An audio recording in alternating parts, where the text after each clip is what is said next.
This conference will now be recorded.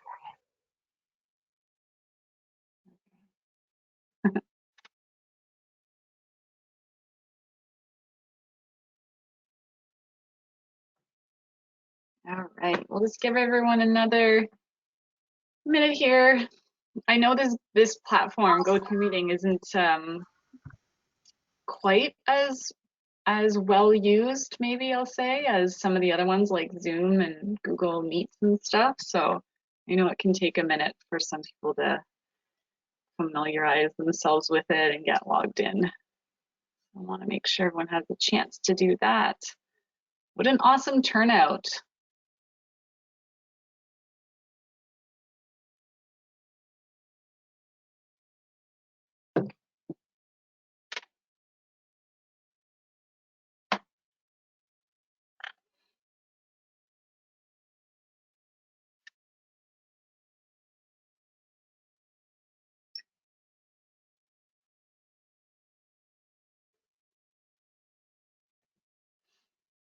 Okay, and I do have notes. You can probably see I'm looking all around.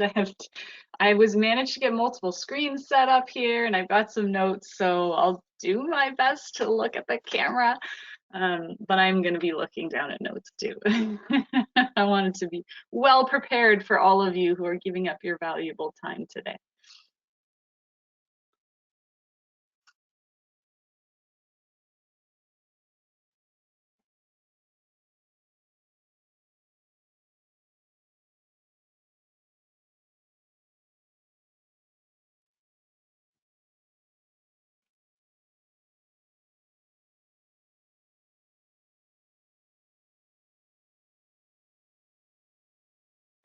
Okay, I think we're going to get started. I know people are still streaming in, and that's just great.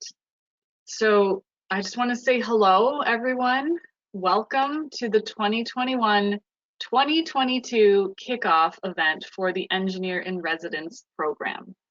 My name is Rebecca White. So for those of you who don't know me, I'm the Chief Executive Officer at Engineers of Tomorrow.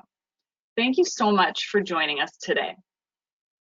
I want to welcome everyone to the Engineer in Residence community.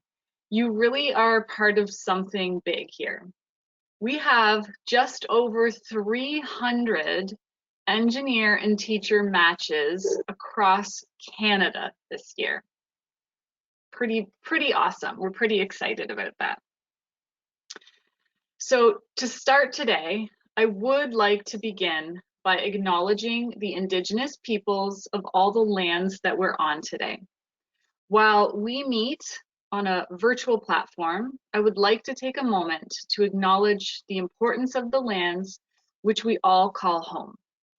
To do this, we do this to reaffirm our commitment and responsibility in improving relationships between nations and to improve our own understanding of local Indigenous peoples and their culture. From coast to coast to coast, we acknowledge the ancestral and unceded territory of all the Inuit, Métis, and First Nations people that call this land home. Please join me in a moment of reflection to acknowledge the harms and mistakes of the past and to consider how we are and can each, in our own way, try to move forward in a spirit of reconciliation and collaboration.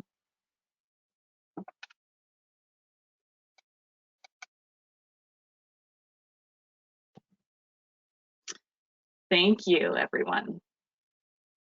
So just a few logistical notes before we get into today's agenda. First, I want to let you know this is a family-friendly event. It's a Saturday. You might have others running around your house. That's fine. Everyone is welcome. I'm going to do my very best to make sure you have a great experience at today's event. And to help with that, I'd ask that you take an active role today. Use the chat feature to introduce yourself and connect with the EIR community. We have Peter with us today, who will be helping me to moderate the chat. Peter is the chair of our advisory board and also facilitates our content working group. Peter, can you take a second to introduce yourself? Hello. Hi, everyone. I'm happy to see a lot of people here engaged with the EIR program this year, and I hope everyone will leave today ready and motivated to share their engineering stories to all the students. So, thank you. Thank you, Peter. All right, so with that, let's jump in. Here's what you can expect today. To get started, we're going to spend a little time going through an overview of just what the Engineer in Residence program is. For those of you who are new here today, hopefully that helps you feel a bit more confident and connected to the EIR community. And for those of you that are returning, please use the chat to add to my overview and share your own personal experiences. Next, we will share some tips for building a lesson. But what we're really giving you here is a framework that you can apply to any activity or lesson. I'm going to take a second and translate that for the engineers. You can take the formula we're going to give you and you can apply it to any lesson to increase student engagement. Educators, we're also going to be highlighting some of our favorite programs and resources for finding the best STEM activities. So as you're planning out the rest of your school year, I recommend you keep those in mind. Next, we're going to talk a little bit about engineering messaging, specifically how we like to message engineering. We'll give you some insights into how we do this a little bit differently and why. There are some great takeaways for educators and engineers to integrate into the way that you're talking about engineering to students. We're also going to spend some time specifically on EDI and the EIR program. We have a special guest with us today from Engineers and Geoscientists Manitoba, who is a specialist in equity, diversity, and inclusion. She'll be sharing some very specific things that you can do to make engineering more accessible to everyone. And finally, we will wrap up and talk you through just some of the next steps. We've got some advice that we want to share to get you going, if you're not going already. All right, so what is the Engineer in Residence program? Well, to answer that, I will first ask the question, what is an EIR? Let's first break down the name, Engineer in Residence. This year, we have an amazing cross-section of volunteers representing the engineering community. We have professional engineers, engineers in training, we have engineering students and others working in engineering roles. 36% of our volunteers identify as female. Okay, take it off, but it's your turn to play first. Hang on, I'm just gonna mute everyone. Here we go. Yeah, so 36% of our volunteers identify as female, which is actually pretty special considering only 20.6% of licensed engineers in Canada are women. We also have engineers from 7 provinces across Canada. As for the residence part, one of the things that's very unique about this program is that you're matched for the entire school year. And our hope is that the EIR becomes a resident in your classroom, visiting regularly throughout the year to support you and engage your students and bring the STEM curriculum to life. We want you as the educator to get to know your EIR, and we want the students to get to know them beyond just their engineering identity. A human-first approach goes a long way in creating strong connections so that they can become a role model, an ambassador for engineering.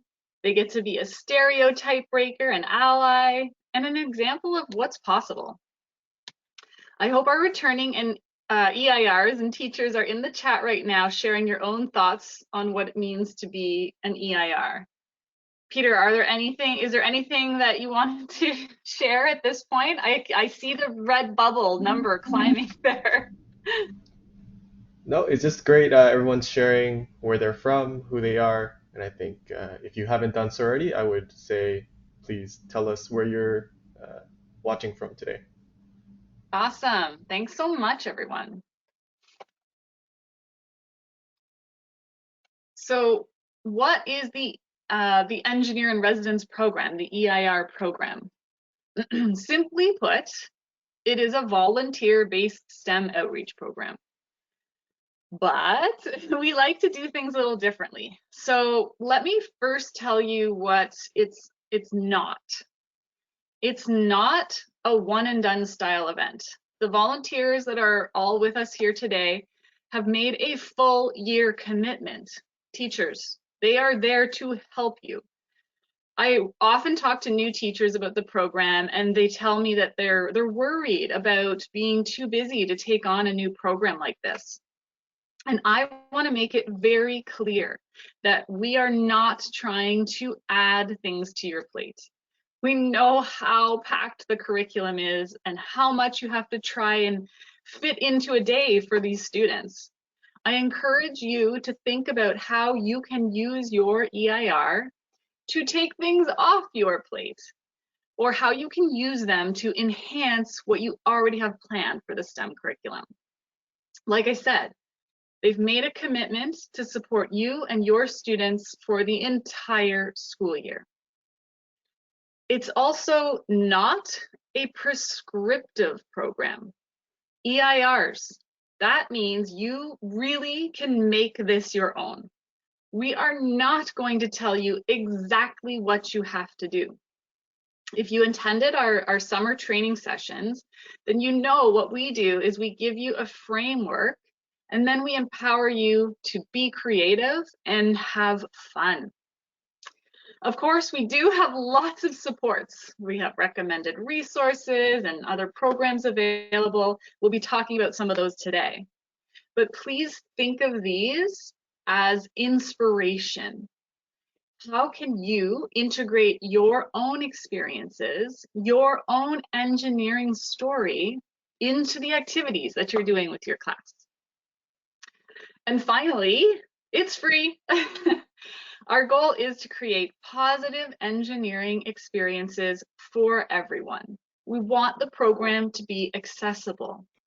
And thanks to all the volunteers for donating their generous time, and our program sponsors, well, we're able to do that. If anyone is interested in finding out more about the sponsor options we do have available, then you can find those at engineersoftomorrow.ca. Okay, so I talked a bit about what the EIR program is not. So here are some suggestions on what the EIR program can look like. EIRs can support the STEM curriculum very simply with lessons or presentations. It's great when we can find a way to incorporate your personal passions, experiences, interests into the lessons to make them more relatable. EIRs can facilitate fun activities with the class. We recently launched a library of lessons where EIRs can contribute their own lesson plans, or they can find lessons that they can use within their class. EIRs can support extracurricular activities for students. Maybe there's a coding club or a STEM or robotics club at your school. Maybe that EIR, they could be like a featured guest speaker or get involved in the club in a more hands-on way. I'm regularly asked by everyone, by our teachers and by our volunteers, can an EIR do fill in the blank? And my answer is almost always yes. I've heard from EIRs that have taken their classes on field trips to their workplaces or done virtual tours. Some EIRs like to record video content, then teachers can share that with their class. There are just so many ways that an EIR can be utilized in the school. And just to give you a little bit more insight about our programming, here are our values. These 3 pillars really informed the design of the EIR program and continue to guide us as we grow and scale the impact nationally. When you're thinking about how you want to design your EIR experience this year, I want you to keep these pillars in mind. I'm pointing over here because they're showing up on my screen over here. All of the recommendations that you're going to hear from me today all have these values in common. And as long as your plans are aligned with these values, then you're doing great. You're on the right track. So a quick history lesson for you. I bet you didn't expect a history lesson when you signed up for the EIR program and the event today. But I've included this in today's event because I think it helps illustrate the EIR program culture that you're now a part of. And it's good to know your roots. Am I right? So the EIR program started as a pilot back in 1998. It was an idea that was born between 2 friends over coffee. George Comrie, then the chair of PEO's Education Committee, and Jeffrey Krellenston, the principal of the Impact Group, who specializes in STEM outreach or STEM education. George and Jeffrey, well, they were concerned about the waning enthusiasm that they saw in many young kids for STEM and the underrepresentation of the engineering profession in elementary and high schools. They noticed that students entering college and university engineering programs often, they didn't know what to expect. They lacked a clear picture of what engineering really was about. Now, side note, let me just tell you, that was me. And not to date myself too much, but that's right around the time that I was heading off to university and having those same kind of thoughts. So, as engineers like to do when they see a problem, George and Jeffrey, well, they got to work designing a solution, the Engineer in Residence program. So the 1998 pilot happened in 5 Toronto schools, and as you can see, has been growing steadily ever since. Now in 2018, PEO, Professional Engineers Ontario, who is the governing body for licensed engineers here in Ontario, well, they turned the ownership of the program over to us at Engineers of Tomorrow. Now, we've been working with them for some time, managing the program for a few years. And at that time, they really just needed to refocus their own efforts on their core mandates of licensure and regulatory roles for the engineering profession. And they trusted us to continue to manage and grow the program, honoring its roots. So, over the last 2 years, we've managed to build the EIR community, sourcing new funding and new sponsors. We've launched an advisory board. We've created new program resources. And this year, through our new partnership with Engineers Canada, we're now able to expand the program nationally, which we're very excited about. And that all brings us to today. I know some of you have already started with classroom visits. I've already been seeing some awesome pictures of our EIRs in action on Twitter, which we love, by the way. So please be sure, if you do that, to tag us. We're at EIR program or at Eng of Tom, because we want to see them. EIRs, if you haven't done so already, now's the time to reach out to your classroom teachers. And teachers, you are welcome to do the same. Reach out to your EIRs. If you're having trouble connecting, you need to let me know. We rely on you to notify us if something is not working or just not going as expected. please do not wait until the end of the year to tell us that your match never responded to you. Obviously, it is far too late for us to do anything about it then. You can expect to receive monthly updates from us. I'll be sending out a newsletter with important information, reminders, just other things that we think that you will find useful. This year, we'll also be hosting monthly virtual workshops. This will be a live event hosted by me to cover some of the most common questions that we get from our EIRs and from our teachers. The sessions aren't mandatory, but they are designed to enhance your experience. We want to offer you another way to strengthen your connection with the EIR community. It's a chance for you to ask me any questions and talk to other EIRs and teachers in the program. The invitations for these events will go out in the monthly newsletters, so be on the lookout for them. And then in April, you should expect a call from us or an email asking you about how your experience was this year and if you'd like to renew again for next year. We try to send out all of our communications about matching before the end of June. Okay, now just a word about virtual matches. This year, we tried our best to set up EIR and teacher matches based on a volunteer's proximity to the school. However, that's not always possible. So now that there are more options with making virtual connections, and we've had more than a year's experience worth of time to figure out how to do this in the best way possible, you may have been matched with a school or an engineer that's just too far away from you to visit in person. Our hope is that you will embrace this type of an experience too. It may even be an opportunity for your students to get exposure to engineering that's happening in different parts of the country. We're also aware there are different policies in place for all the different school boards. So you may be matched with a school that is not currently allowing in-person visits due to COVID.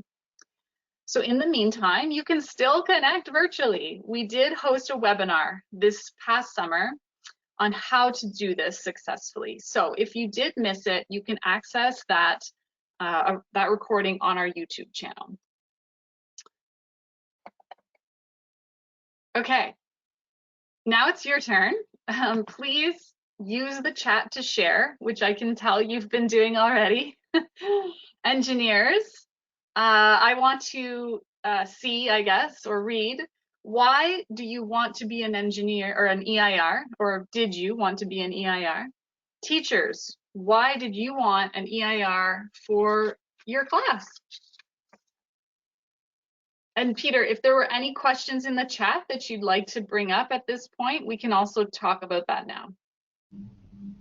I think one very quickly, can you tell the teachers where you'd like them to contact you? Oh, absolutely. My email address is rebecca.white@engineersoftomorrow.ca. It's on the website, and like you should be getting regular emails from me too. And my name is on the, oh, there, thank you, Erica. Erica just put it in the chat.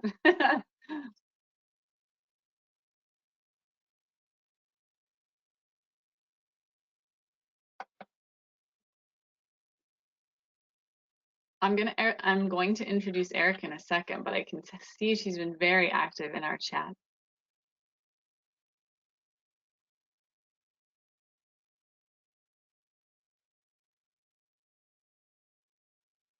I'm just looking through some of the answers. I want to support parts of the STEM and tech curriculum, looking for expert resources to collaborate with. Absolutely. Always great to get community into our school. Yes, the kids get tired of just seeing their teachers, especially when we can't get out. Yeah. add some depth and specific lesson knowledge to my lessons and encourage students to be interested in engineering. Awesome. Thanks, Sandra. Tina's saying, I want to be an EIR because I love the enthusiasm of kids for something new, and I wanted to be a role model for girls and the boys that I never had. Oh my gosh, their enthusiasm is contagious, right? I hear that all the time. Like, the volunteers come back and tell us that they are like re-energized after visiting the class. Encouraging students to pursue a career in STEM. Someone is listening in from Huntsville. Oh, awesome. Huntsville. Catherine is from Huntsville. Catherine, my son plays lacrosse and he is currently playing a Huntsville team down in Brampton. The number, oh, you're asking about a toll-free number to join. That I have to check into. Sorry, Catherine. Dan is telling us it's a highly rewarding volunteer opportunity and really makes a difference for the community. I'm glad you find it rewarding, Dan. And we hear this all the time too. I wish I had something like this when I was in grade school. So, funny story, again, has to do with lacrosse, but I was talking to one of the lacrosse dads, one of the other kids on my son's team last weekend. And I was explaining to him, my husband's also an engineer, and so we were talking about our work. And he was saying something that we hear regularly as well. He's like, yeah, you know, I wish if I had have known really what engineering was or had an opportunity like the EIR program, I think I would have made different choices and made different decisions on my path. Thomas, same as me, didn't know what the heck an engineer was. Turns out that you really like engineering. Awesome. Wow, so many. Okay, great. I'm seeing now I'm like way behind here. Everyone's sharing. Thank you so much. All right. Okay. Let me just do a time check here. 10:30. All right. I think we're doing pretty well.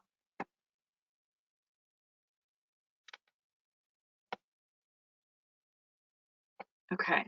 Well, thanks so much for everyone sharing. Keep it up. This is perfect. This is just what I wanted to see today. And I'm sure what's happening now is that you're all starting to get a sense of what it means to be part of the EIR community. And hopefully you're getting excited about the awesome engineering experiences for your classes this year. So aside from just raising awareness about engineering, we've got some other goals too. And you know, I saw some of this coming through in the chat when you were all sharing about your motivations. So the EIR program can also help to change the public perception of engineering, especially if you think about like just over the past year and a half, right? There are so many great stories about engineers that are working to solve the problems related to COVID. So go ahead, talk about them with your class. It's also a great way to break down stereotypes. We'll be talking later about some specific actions that you can take that can help students see engineering in new ways. Engineers do more than just build bridges. We hear that one all the time, by the way. And then just to get rid of the mystery around engineering, the Engineer in Residence program, it's a partnership, okay? It's a partnership between an engineer and an educator. And we want you to let the kids see that in action. Let them see how when you work together and you lean on each other's strengths, we're all better off. So I like to use the analogy of a hockey team Maybe you guessed, we're a big hockey family here. We have lacrosse going or hockey going at all times. I think we have both today, to be honest. And hey, Leafs fans, you can give me a high five in the chat. But everyone on a team, they have a role to play, a position that they're specifically trained for. So like, just imagine, right? Who's this? I've got behind me, Austin Matthews. Just imagine if we tried to put Austin Matthews in net. He's not trained for that, right? It's the same with any kind of teamwork. We help each other out in the best way possible so that everyone is better off. And that's really what the EIR program is about, those partnerships. And speaking of great teams, well, we've got a pretty awesome one at Engineers of Tomorrow. Let me tell you a little bit about us, and then if Erica's okay, I might put her on the spot to just jump in and say hello too, since I see she's here with us today. So we are a nationally incorporated not-for-profit organization. We believe in the power of great engineering outreach to shape the future.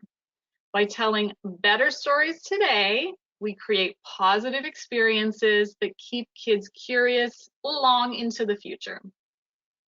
Our board of directors is made up of our founder, Erica Lee Garcia, and our board members. We have Jamie, Ramon, and Peter, who you've also met. You can learn more about us and our approach and our impact by visiting engineersoftomorrow.ca. Erica, do you mind taking a second to say hello? I would love to say hi, Becky. Thank you so much, and hi, everybody. This is Clara. She's my co-host here today. If I'd been thinking, I would have put her in her "My Mom is an Engineer" onesie, very popular item.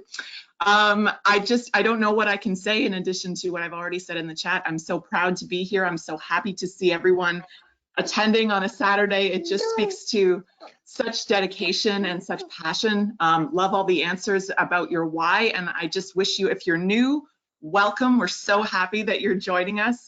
We've been trucking along on a bit of a smaller scale for a little while, and thanks to all of Becky's hard work, we're now able to welcome you and really expand the program. So I'm going to stick around for as much as I can and just be a fly on the wall. I can tell you're in good hands, and just really hope you have a fabulous experience today and a wonderful year with your classes. Thank you so much for being here. Thanks so much, Erica. We're happy to have you here with us today too, and Clara.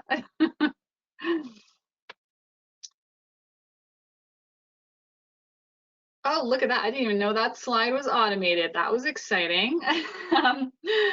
So we're also grateful to have the support of our EIR advisory board, which is made up of EIR volunteers who have taken an active role in shaping the program.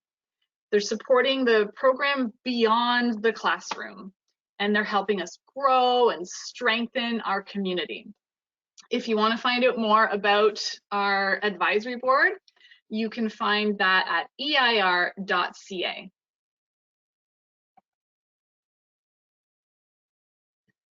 Okay, time to get into some fun stuff now. What do these lesson plans look like? What is this framework that I've been talking about?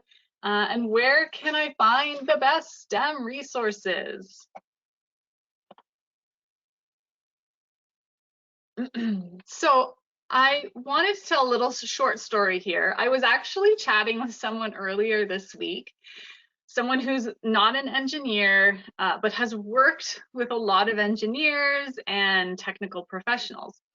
And he was telling me that over the years, he has figured out that engineers love structure, but they also love the ability to be creative and come up with new ideas. I can totally relate to that, right? Teachers, I'm sure you can too. Well, with that in mind, here is a framework that you can use to try and come up with a lesson. So let's say a teacher asks you to help them with a unit on flight, okay?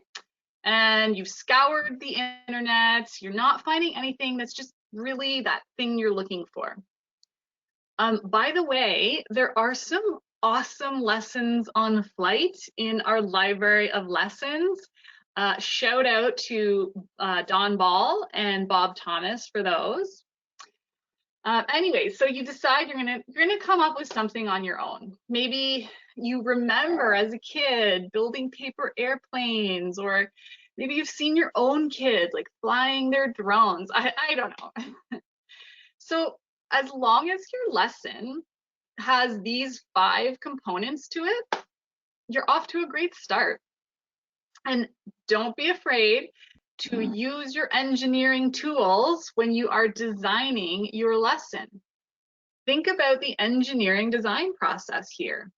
I have often used my own children or the neighbors to, after I come up with a lesson, to test it out and iterate on it, we'll say.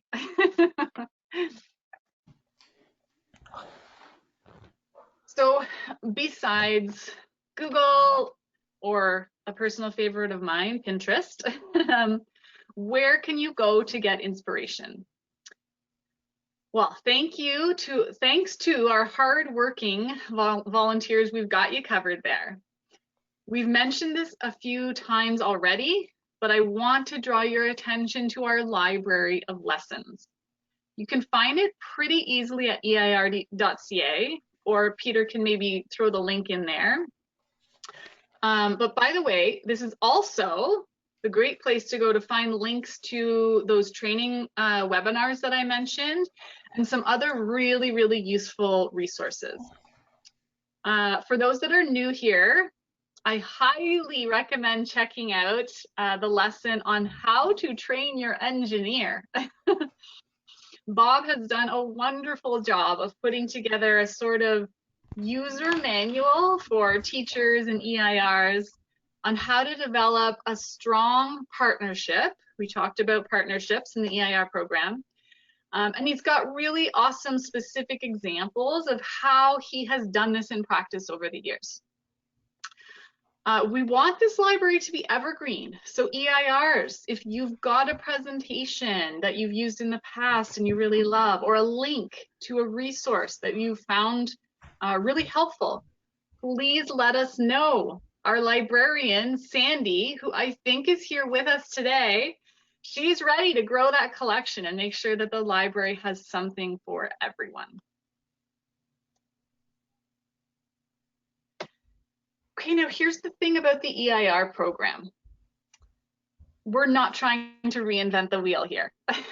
We are more than happy to help out other awesome STEM organizations, programs, whatever they are, by integrating their wonderful resources and programs into the classroom. So here are a few of our favorites. The Future City program checks all those boxes for us when it comes to our experiential, inclusive, and real values. The program's been around for quite a while now, so some of you actually may already be familiar with it. Here in Canada, you have 2 options to participate. This particular program is geared for or designed for students in grades 7 and 8. So your 2 options here in Canada are the Future City Competition and the Future City Experience. Both programs have students imagine, design, build a city 100 years in the future that solves a sustainability issue. Here's how they're different. The Future City Competition, it starts now. There are already schools in Canada that are signing up, registering their student teams and getting started. And the theme for the competition this year is zero waste. Super relevant, great topic. The Future City Experience, it's designed to be an abbreviated version of the full competition, okay? It's got more flexibility in it. This is a really great option if you are just getting started and want to get like a feel for the program, but don't want to sign on for like the full competition. This option, the experience option, it starts in January. So you do have a bit of time as well. And it culminates in a virtual showcase in May, which was a really fun time last year. The theme for the experience option this year is living on the moon. Yeah, no, I'm on. And for those of you who may be familiar with the program, this is the, you may remember that this was the theme last year as well. So we're trying to make it just, again, more accessible, more flexible, and just to give you a feel for what's involved. What else can I tell you? Both of these options, the competition and the experience, are very well supported. They're free. And as I mentioned, they just check all the boxes for us when it comes to those values and just being a really great STEM program. If you do want more information about either of these programs, there's information at exploreengineering.org. Or you can just send me an email and I would be happy to help too.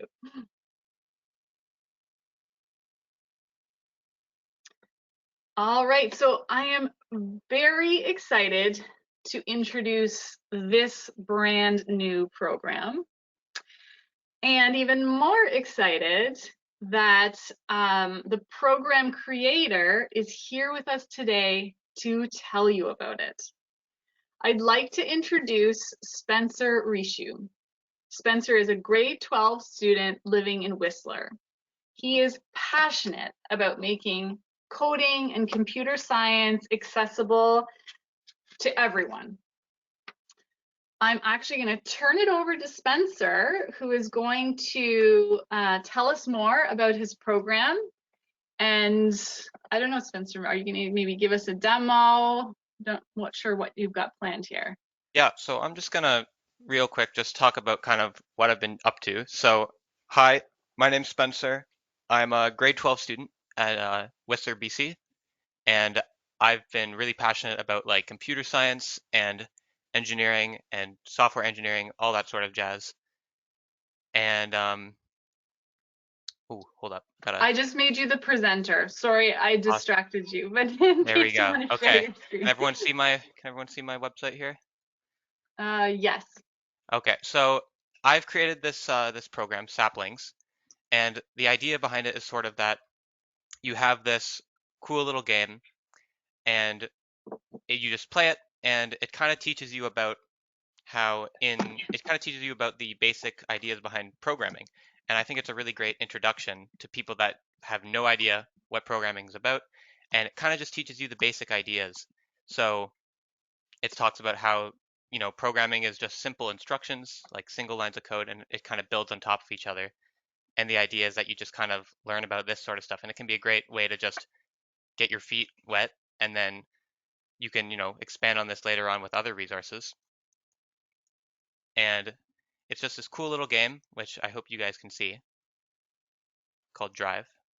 And you just kind of, you know, stack some blocks on top of each other. You can see right here, you can click and drag these little blocks, and they connect to each other, and it kind of runs like lines of code. And it's just got a few cool levels in it that just kind of teach you a few basic ideas. And the hope is that it gets people interested in programming and computer science. Awesome. Thanks, Spencer. Since we've got this very unique opportunity with Spencer on the line with us, if anyone has any questions, shoot them into the chat there and we can take advantage of having his attention. I'm seeing some comments. This is awesome, really cool. Sandy wants to put it in the library. Yes, I will make sure it gets into, you'll get connected with Spencer, Sandy, so that we can get it in the library. Dawn's asking, Spencer, is it similar to Scratch? So actually, yeah, it was kind of inspired by Scratch, because I remember when I was in like, I think grade 6, 7, and 8, our classes would do cool little scratch activities. And the idea is that it's sort of just like, it uses the same sort of idea with the blocks, but that it's built more to just be like, it's not supposed to be so that you can code anything you want. It's just supposed to be like a way that you can see how coding in general just works. And so on the website, actually, there's also like a few little blurbs about kind of the ideas you learn, and the idea is that just like, yeah, you just get the basic Mhm. understanding. There's a question here from Thomas. How long do you think it would take a group of students to play the game? So it really depends on like what grade people are in. So the intention was for it to be for around grades 4, 5, and 6, but of course it can work for people older. And I hope that it would work for people younger, though I'm not entirely sure. That would be up to teachers. Um, it should take maybe 20 to 30 minutes for people to play through the actual game, especially if it's their first time programming ever. But maybe an additional 20 or 30 minutes for like an explanation if the teachers want to, explain what I've written and to do additional reading and stuff. So probably for like if you made it into a full lesson, which would be awesome, and I would appreciate anything that people do with this. It could probably fit into an hour lesson, I would assume. Excellent. Yeah, it's good to know. And of course, that was one of our EIRs asking because they like to plan and know all the parameters, right? But good question, Thomas. Lisa's asking, is it a build program like Minecraft? So no, it's actually not. Um, it's just what I showed. If I'll show it again if I can go back to the game here. It's just this little window where you just drag and drop these pre-made little blocks. So you see for this first level, it's just the forward block, if you guys can see my screen. Yeah. So you just have these forward blocks that make the car go forward. And then you can see in the next level, there's also a block that makes you turn right. So you see how you drag and drop, the car goes forward twice, turns right, goes forward twice, and you can see how the car navigates through the maze down to the flag. So that's about it. You just Hmm. kind of stack these blocks, and it's just supposed to show like, how coding works, because that's pretty much what coding is. I'll just say I was testing it out because obviously Spencer and I connected before this, and it's kind of addictive. Like I've like got the one done. I'm like, oh, now I want it. Okay, next one, right? Level up, level up. So it was kind of fun that way. Awesome. So, and thanks for putting the link right into the chat there, Spencer. So if anyone wants to learn more, you can go to saplingslearning.com. And Spencer also has kindly shared his email address. So if you have any other questions for Spencer, you can reach him at spencerrishu13@gmail.com. And please, I know this is something it's a new program, right? So just like us engineers, he would love to get some feedback on it so that he can continue to develop and improve it. Personally, and again, just based on my own experience of playing it myself, I know that this is something that's going to be great for those that are just getting introduced to coding. So there were a few questions in there about like specific grade levels, but just to your point, Spencer, too, it's really more about where you are with coding. So there could be some young kids that are probably even more advanced, and there could be, I remember you telling me, Spencer, some of your own friends in high school now could probably get some value out of a tool like this too. So especially with, coding is just something that everyone is thinking about more and more these days. I think this is just a really welcoming way to introduce it to students. All right, so thanks so much, Spencer. Yeah, thank you so much again for the opportunity to be able to share this. Yeah, No thank you everyone. problem. Now I just have to figure out how to take back the screen. I think I can just override you. There we Yep, go. awesome, thank you. You're welcome. Thanks so much, Spencer. All right.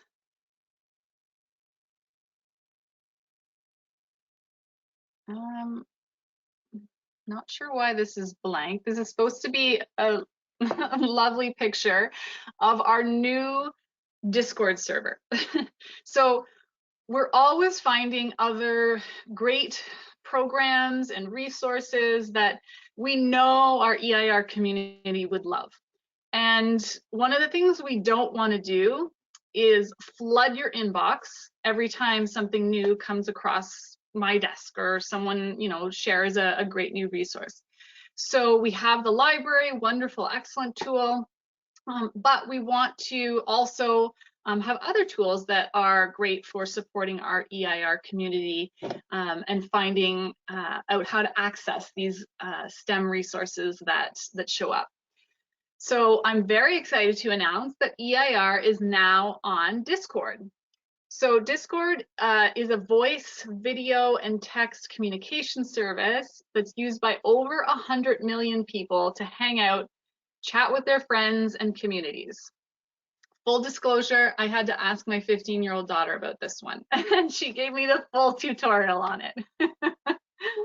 So we're using Discord to help our EIR community connect. We have a server set up specifically for our EIR community.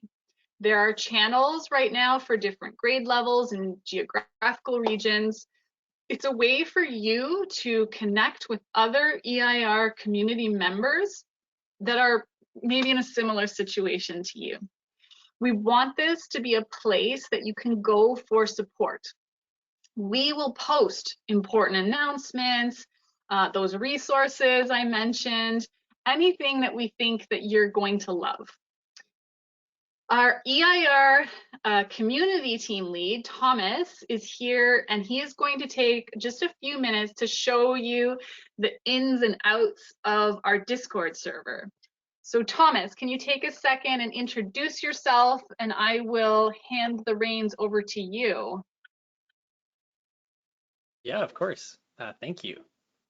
So hi, everyone. My name's Thomas. I'm an EIR, but I'm also a member of the Community Advisory Board. And after lots of discussion, we realized we needed a way for everyone to connect in a way that wasn't just making email lists and constantly trying to blast out the same information over and over again, like Rebecca was saying.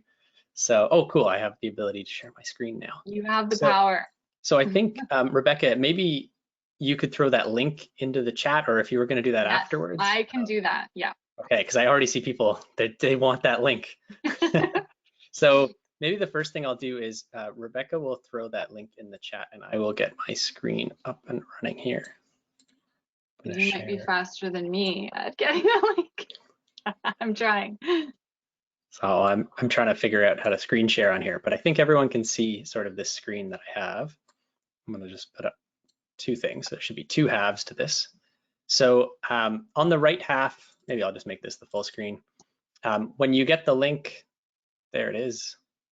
Let's see if that's the one that we. Oh, I just heard a whole. I think it might create a new link every time I go to invite, but don't worry, this one will work too. So for those who are new to Discord, I'm going to talk to you first. You will be invited to join. You will create yourself a little account, and once you're all signed up, you will be able to access the server. You can choose to access the server through a web browser. You can choose to access it on your phone through an app. You can download a program. There's lots of different ways. I will be showing you predominantly the downloaded version, but just to let you know, the online version looks near identical, so everything sort of applies here. And look at this, everyone's popping in already. It's awesome. Oh, yay! So yeah, just a quick tour for those who maybe don't use Discord, but for those who do, just to give you sort of a lay of the land. On the left, we have all of our different channels categorized as we thought made sense. But of course, this is all open for discussion, all open to change. At the very top, you're going to find things like the welcome channel. I've put some just little bits of information in here, so feel free to give that a read. You'll understand a little bit about where things are located, as well as where you can hop into the roles channel, and you can select your titles, your pronouns, if you're comfortable with doing that. And the way you do that for everyone who's just watching along is you click the little emojis at the bottom. So if you're a PNG and you want to be identified as a PNG on your account, look for the little blush icon down here and just click on that one. So that's the way. I can see people are getting it done. I can see the numbers counting Thomas, up. I have to just take a second and give full credit to my daughter on this one. She Yes. figured out how to get a bot and set up these roles and everything. So that's right. And there's nothing like this. The roles are just really for fun, right? They're just like an identifier that shows up in your profile. Mm-hmm. Exactly. So there are, for the advisory board members that are on the call, there are some hidden away channels that we can unlock for you at another time. But for everybody else, you will be able to see all of these channels, and that's intentional. We want you to be able to connect with anyone. I am seeing in the chat that there's someone asking about, Angie's asking about an Alberta channel. That will be created. We can create that, and we can subdivide it as needed. We're just sort of getting started on all the different regions, and there's a bias towards Ontario and Kingston because that's just where I happen to be. But we will get those added. So I think the main things I would just want to point out, there's the welcome channel I said, there's the roles channel, head into there, pick your roles. And then in the actual channel listings, at the top, there's a special one, it's a voice channel. Feel free to go in here. I'm not gonna hop in because my microphone would be activated and I don't know what happens if that happens. But you can chat in there, just like you can click in there and you can continue to browse through the rest of Discord, but you'll be able to talk with your fellow EIRs. In the regional hubs, this is where we're hoping to connect people regionally, geographically, those who are nearby. You can coordinate all sorts of interesting plans, maybe share resources, maybe meet up, that'd be fun. And we will have community regional sort of moderators taking over roles of coordinating between all the different groups here. Classroom groups, it's pretty straightforward, but if you want to share resources or discuss about how to teach and how to volunteer in these classrooms based on age, this is where you can have a great discussion. And then if there's any specific topics, of course, this is not an exhaustive list of engineering disciplines, so you're always invited to message me and say, hey, why is mine not here? And we can add it. But this is a great place where you can discuss with other EIRs, again, maybe some topic-specific lesson plans. And I'd be clicking on these. They're all empty right now, so it's up to all of us to populate it. And then the very last, to add to the disciplines one, Thomas, too, I often get requests from the educators saying can you help me with something specific for discipline related? So great place to go maybe and find something there. Yes, exactly. And then finally, there's this design challenges, and we can populate this with all sorts of interesting things that are going on that all of our classrooms might be eligible to participate in. Yeah, and that design challenges one too, Thomas. My thought process there was there's often things that are more more time sensitive too, right? Like the future cities was a great example. Like the competition, the time is now, or the experience option is January. So some things are more time sensitive. So I thought we could have a place to kind of organize those things. Exactly, perfect. And I think, sorry, I'm trying to look at the chat here.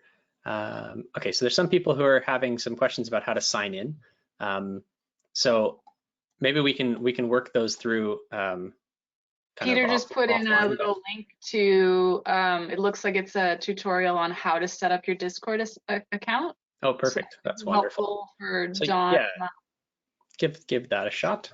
And then Peter also noted that you can change your nickname. So for anyone who already had Discord, myself, I already had it for personal things, for playing games. So you can change your name. You don't have to go by one name in all the different groups you belong to. I believe you can go over to the right-hand side. You can find yourself and you can go change nickname. So, you know, if Rebecca from her professional video game days had Rebecca super good at video games as her username, she could change it to Rebecca from EOT. Yeah. And then just one thing I think you may have missed, Thomas, there is an announcements Right. channel. Yes.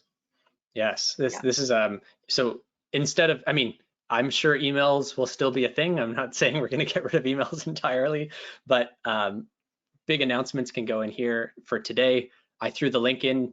Obviously, there's no one in the group yet, but this is the sort of thing I think you would find in here in the future. Yeah. Yeah, and there's another special announcement coming up near the end of today's event that I haven't talked about yet, but like, hint, hint, there's a special announcement coming up, and I didn't put it in here yet because I knew you were gonna be sharing your screen. I didn't want to ruin the surprise. That's awesome. Yeah. So we're you can have video calls on here. We can explore other ideas. Feel free, and I put it in the welcome message if you can find it because there's so many people joining now.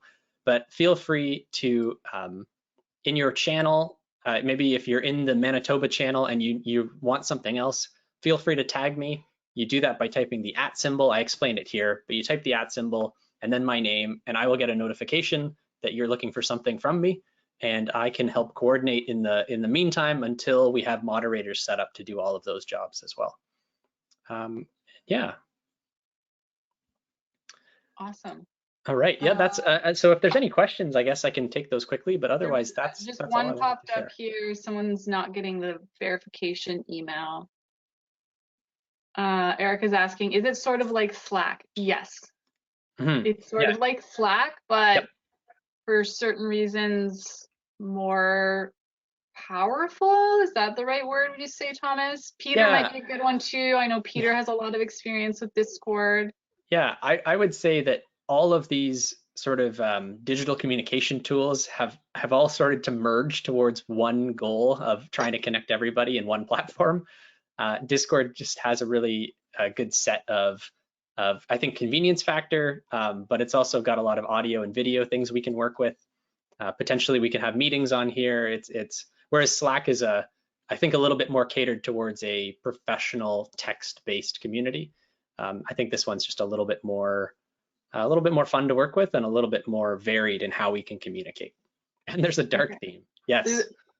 I don't even know that. Spencer probably knows the most about Discord out of all of us here. Yeah, I'm imagining I'm sitting on the dark theme just in case anyone looks a little different than mine. Yeah. Someone was saying, Stephanie's saying that the school board blocks it from like a board computer, so you might have to join on a personal laptop. I think I've actually heard some schools are moving to Discord, like so something to watch out for.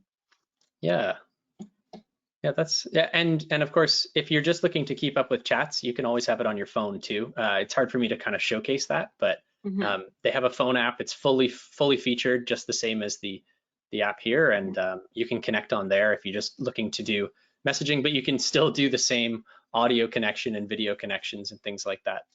And there's different, and you can like set up all your notifications too, right, Thomas? Like, so you're not getting notified. Just like right now, I'm seeing my Discord is pinging me because all these people are signing up. You can turn that on and off. Right. Yeah. You can go into maybe it's not here, but there are all sorts of options on where you get notified and things like that. So have a look around, and we can always maybe into the welcome channel we can include some more tutorials and maybe like YouTube videos that explain some of these options for people. Yeah. Eric is asking about the LinkedIn group. So let me just take a second to mention that. So we do have a LinkedIn group for the Engineer in Residence program. We actually have a LinkedIn group for Engineers of Tomorrow, and like I have a LinkedIn profile that's very active. So yes, that is still there as well, and we do have that there as a place you can go. So if you do want to, lean on the LinkedIn group as somewhere to go and engage, by all means, that is still there and available to you. I'll say, like, in the years that we've had that there, it hasn't been super active. Like, it tends to be a lot more of us pushing content out and not as much back and forth. So we're hopeful that Discord will be more conversational, like that virtual water cooler idea that we were going for. But it is there as a resource. We know everyone likes to kind of connect to their content in different ways. Awesome. Okay, any other questions? We're coming up to a break pretty soon. So if you're having some troubles, like we can maybe help you then, or we can talk more about Discord. Sandy's asking about other social media. Yes, we have all the social media, and I'll talk you through all of it as well at a later slide. But yes, we're on Twitter, we're on Facebook, we're actually on Pinterest, we're actually on TikTok. Not very active there, but we can list all of those and have all those connections going. Okay, Drew is just asking, can you tell me, do we need to register with a specific email or personal email? Whichever you choose. Some people were reporting that there might be some restrictions if you're like trying to do it through like a board email address. Okay, love TikTok for this, Angie. Excellent. Okay, let's keep going because we're gonna come up to the break here. So I'm gonna take back the power, Thomas. I got one more question, Rebecca. Oh, one more question. Go ahead. Okay, so regarding the Discord, do we have anything that I can connect with other EIRs? Because I missed the beginning. I'm so sorry for that. No problem. Sorry, expand a little bit. Anything? Okay, so if I want to connect with other EIRs, then how can I do it? Like, did this thing you explained before so that I can check the recording as well, or?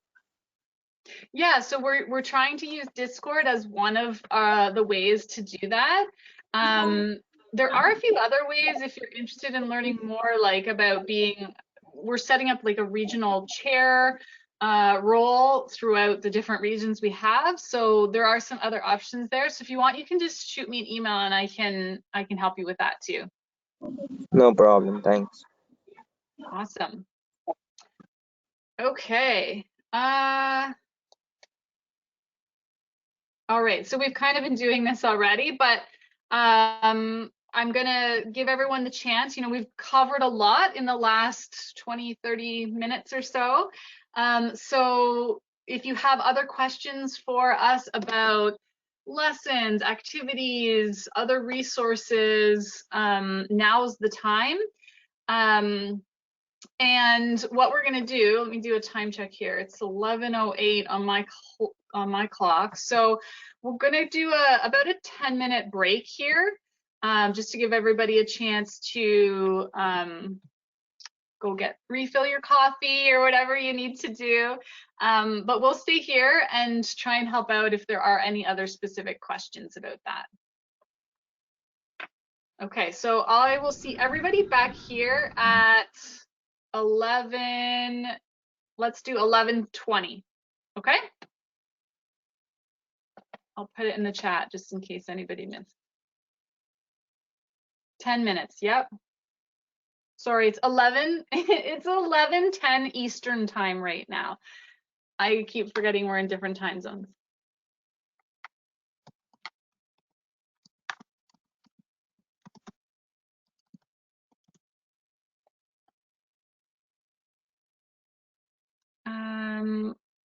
Alicia was asking, is there a preferred virtual platform we should use for our virtual meetings with classrooms?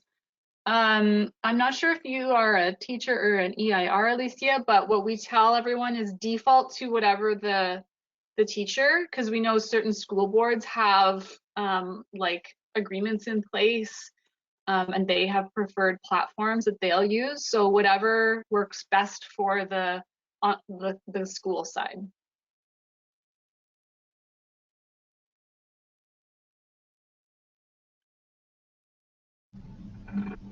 There was a question earlier from Lisa asking about kits. So I don't know this one, the Kitter kits, but maybe you can talk broadly about how to get kits. Does EIR provide anything? About kits? Oh, I mean, I am familiar with some organizations that do have kits. EIR program and Engineers of Tomorrow, we don't have kits, so to speak, where we like pack materials up and ship them out. There are a few more like lesson plans on there is a little store on EIR.ca that you can visit, and there's some, like I said, more like lesson plans there. But if there's something specific you're looking for, like a certain type of kit, like those kiwi crates come to mind, right? Let me know and I can try and point you in the right direction. Because I've just, like I said, all these things usually kind of come across my desk or they catch my eye when I see them in my very targeted social media ads, I'm sure. Sandy's saying kits listed in the library are mostly in Dawn's garage. So Dawn is our regional chair in Ottawa, and they have put together some kits for specific lessons that they have designed and developed. So there might be something there.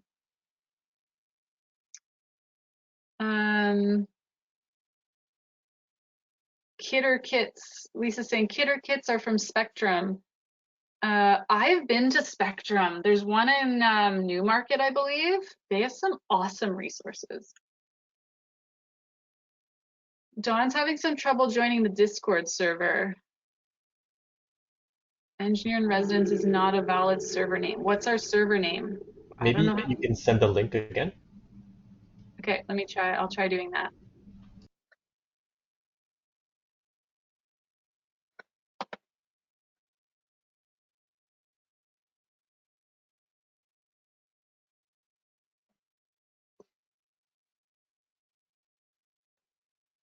Okay, I'm doing another link. This one is going to expire in 7 days, so that's only good for 7 days. But give this one a try, Dawn.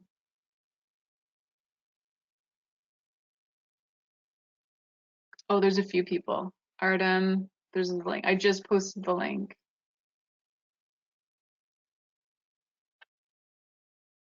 Did I miss anything else in the chat, Peter?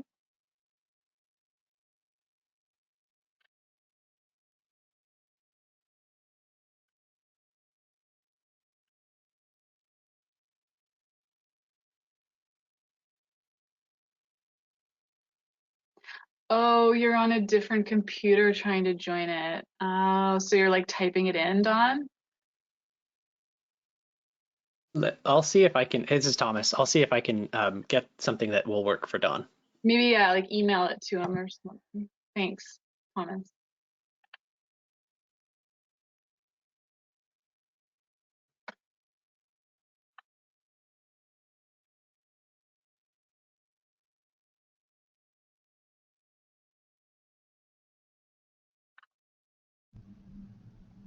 I want to get some water, but I think we're caught up on questions.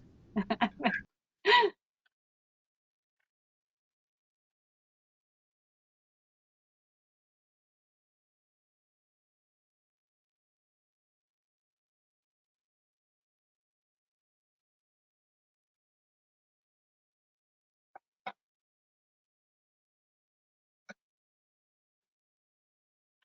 Oh, wow, I'm seeing like we have like 26 people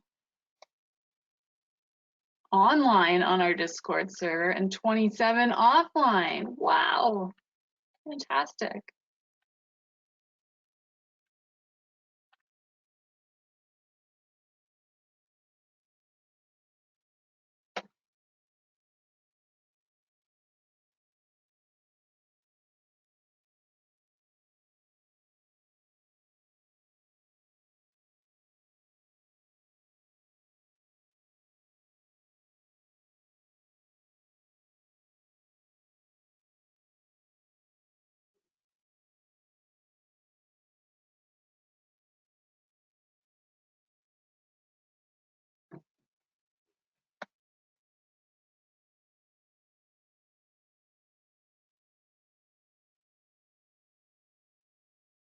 Oh my goodness, who was from Huntsville? I forget now. Someone was from Huntsville.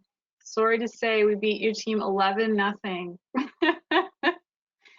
Lacrosse is very, very, very popular in Orangeville. And so I'm getting the live updates. Patrick is asking us, how can I see the presentation in Discord? We're not presenting in Discord right now, Patrick.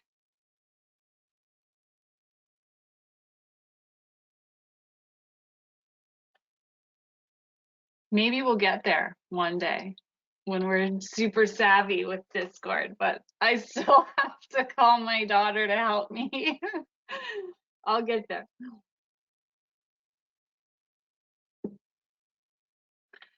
How to change the color of the font in Discord? Who knows? Spencer, are you still there? How do we change the color of the font?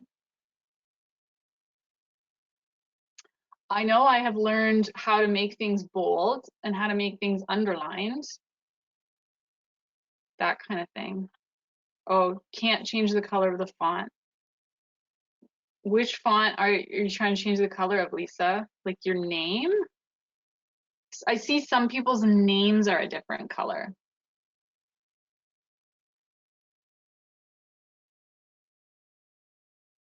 Lacrosse is very, very important in Huntsville. Yes, I'm not surprised. They drive from Huntsville to Brampton to play. Very big commitment there. So yeah, we can bold and we can do an italicize words and underline words. So I don't know how people are changing the color of their names. Maybe it's in your profile somehow.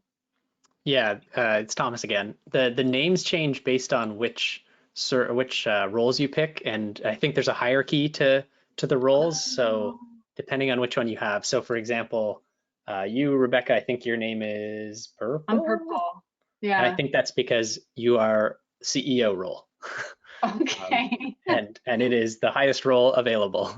Okay. So There's other purples though. I see other purple. Well then maybe it's not the CEO color, but if you click on your name, one of the roles, I guess. Exactly. Yeah. If you click on your name, maybe it's the last one you clicked on.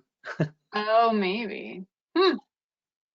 Okay. I'm just, let's see, 2 more minutes here till we restart. Bev is asking, are there teachers out there who could use tips on using some of the tools engineer may take for granted, like file names for projects, using a second monitor? Good question, Bev. Maybe I'll bring that up again when everyone comes back from break.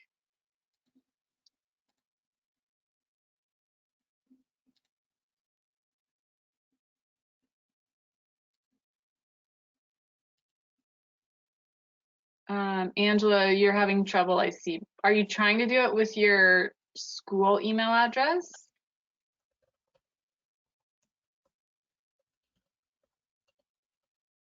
The role, if you're looking for roles on the left-hand side, the like menu there, there's a channel that says roles. So you click on that channel and then you pick the roles that you want.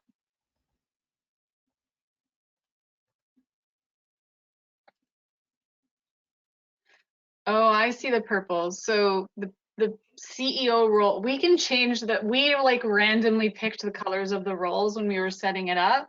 And so the CEO role, and there's only so many you can pick. So the CEO role has like a light purple and the PN role has a dark purple. Yeah, try using your personal one, Angela. How do I reset the email? Good question. Sure. Can you just click on, maybe send the link to your personal email?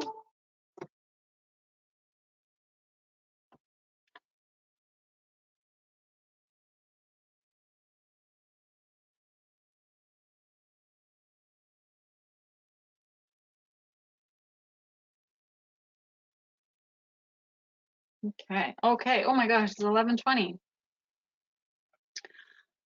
All right. Well, hopefully we've got most people back from our short break. We're going to keep going because we still have lots we want to cover. Hopefully you're all refreshed and ready for more. So let me, I'm all distracted by Discord now. Okay, so there were some great questions and comments and stuff happening in the chat. If you're having trouble with anything or haven't been able to get like signed into Discord or we didn't get to your question, just send us a note after, please. Send me an email and we can try and help you out. Now, we're going to talk a little bit here about our next big question. So how do we break stereotypes about engineering? So you already know that making engineering inclusive is something that we value. So let's talk more about how we can do that. First of all, we know there are some very persistent stereotypes when it comes to engineering and the engineering profession. So having an engineer in your class is a very unique opportunity to break down some of those stereotypes. So where do we start? Messaging, right? EIRs. The number 1 question that I am asked by new volunteers is, what activity should I do? Right? We've just been talking about all kinds of activities. And my answer is almost always the same. I say, it doesn't matter. Now, obviously, I'm being a bit facetious by responding in that way, but I say it because I want to make it clear that the message is more important than the activity. Why? Well, too often we talk about the what of engineering and not the why.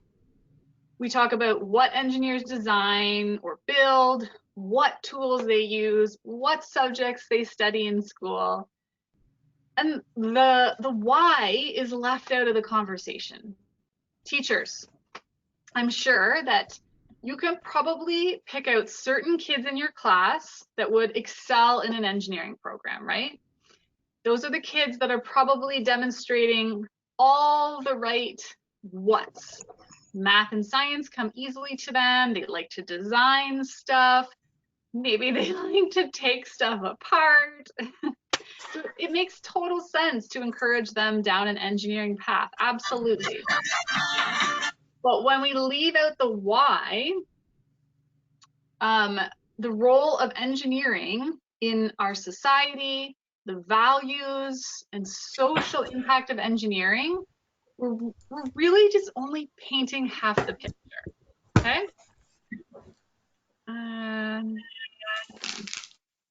There we go. Now, whenever I get the chance to go in and visit a class, I always ask the kids, like, what comes to mind when you think about engineering? Like, what do you know about engineering? This is what I hear. And here's the thing, right? It's not that these statements are necessarily untrue, but again, like, they're just not the full story. I want you to take a look at this list. I know it's a big list. There's a lot of text on the slide, but when we message engineering in these ways, we get to have much deeper, richer conversations with the students about what it means to be an engineer. Let me just go back to the question I always get from new volunteers, right? What activity should I do?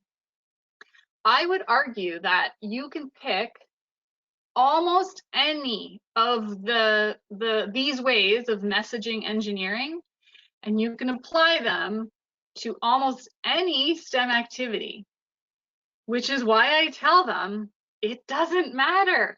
It really doesn't matter. Here's another way of looking at it, kind of a more visual way.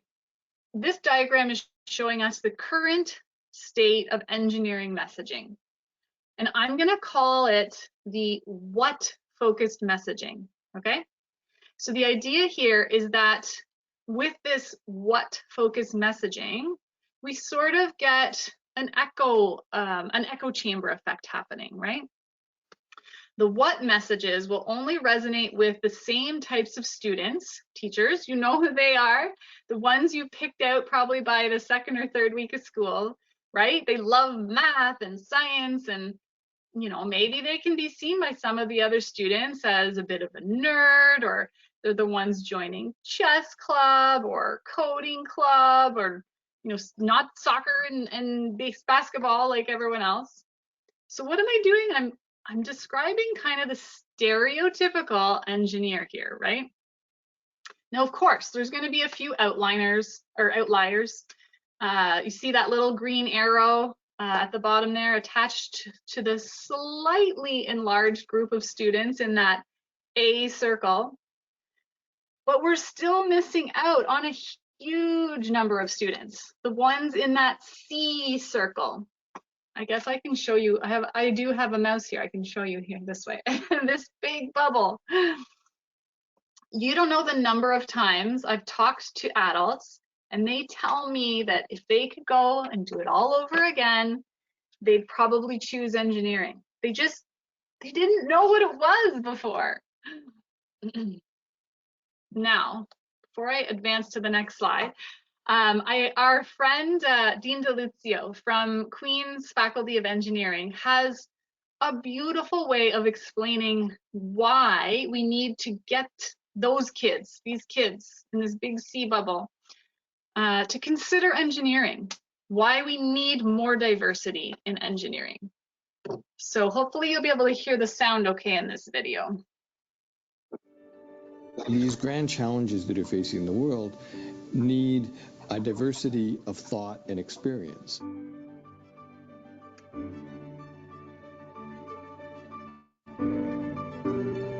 Diversity is critically important when you're designing and working for solutions for society. We're seeing the influx of artificial intelligence and machine learning algorithms that are proposing a system-wide change on many of the societal scale systems that we work with. If they're trained on data sets that contain only pictures of white people, or they're trained on systems that have a bias into them, the level of risk for society is massive. The traditional view of the engineer that provides a bit of technology that plugs into a solution really is not accurate at all. In many cases, the engineer is leading the change through solutions that have a massive social impact. And so that means you have to think about training your engineers through that lens. So if you're going to increase diversity, and I think this is true for all aspects of diversity, whether it's we're bringing more females within engineering or more people of color in engineering as well, that the outreach is critical in terms of that recruitment. And I think in terms of changing and providing a more diverse student body and faculty body and staff body, it's important to have measurable targets on that path. Cultural change has to come from a sense of knowing that we've got a problem and a direction to where we want to go to. Let's talk about creating positive space. Let's talk about turning our strengths into strengths for all of our community. The oath that engineers swear when they get their ring, and indeed enshrined into the legislation that covers professional licensure of engineering, is a duty of care for society. And I think that duty of care has to be informed about the diverse aspect of society and has to have diversity in the problem solvers themselves.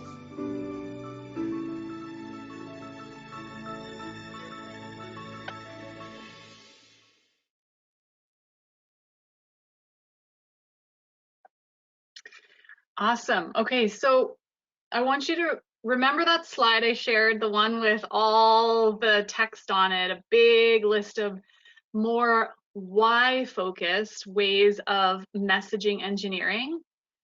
When we message engineering that way, then we end up with this model that you're seeing here. Now, I know that I'm maybe starting to repeat myself a little bit, but this is really key to getting more and more of these sort of light bulb moments, right? For the students, the look they get in their eyes, and you just know that they're seeing something in a new way. They get it now. And EIRs, here we go. I'm going to appeal to your appreciation for a framework again. I've got another one here for you.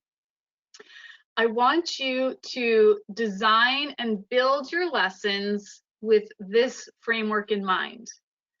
Activity plus message equals impact. Okay? And here it is in practice. I'm going to use one of the most common STEM activities that we see, which is bridge building. And I'm going to leverage some vocabulary that I've picked up from my 13-year-old son. I have 3 kids. These can sometimes be kind of cringy. Did I do that right? Well, why is that? Why am I saying that? Well, most of the bridge building activities, or we often see them done as competitions, they are 100% what focused messaging. So how do we go beyond bridge building? Well, you guessed it, we integrate a good why message. Here are a few on the screen here. Here are a few other messages, why messages, that weren't on that other slide. And these ones come from a study that was done by the National Academy of Engineering. They tested specific messages to see how well they landed with kids. And these are the four that they recommend. So my advice to you is pick your favorite, or the one that just feels right to you, and think about how you can add that to the bridge building activity to create better impact. I've done this before myself. I know this works. So you want to think of something that is real or relevant to the students.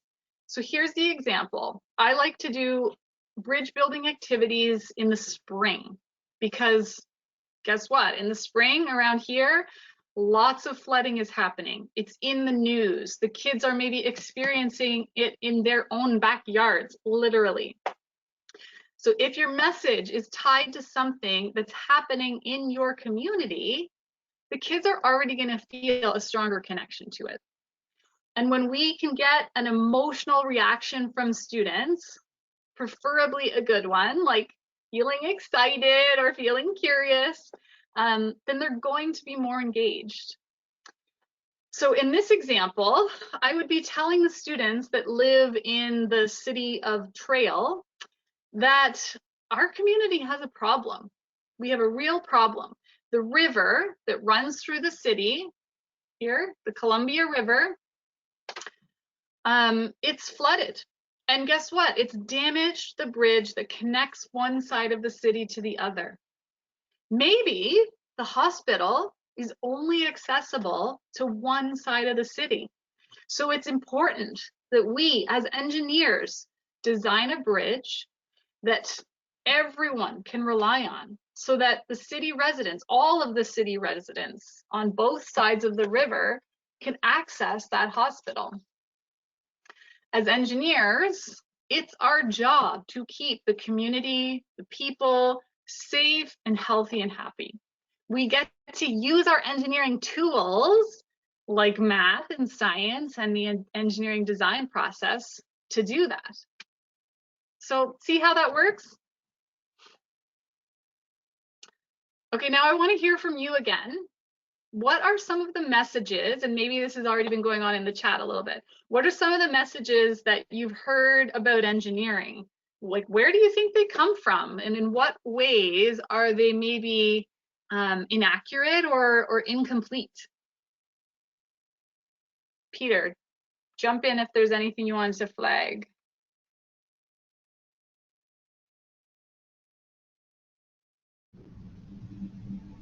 I'll wait for the comments to come in, but for myself, I found that a lot of messaging comes from books. They'll usually tag the engineer as, just the mechanic person, or, like a computer nerd. That's not always true, right? So I think books are a big. Yeah, true.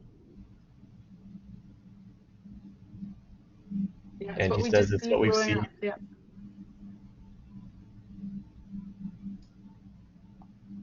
One of the things we often hear too is like engineering is a pretty stealth profession, right? Like, you know, the kids don't see engineers, so they can't always make those connections.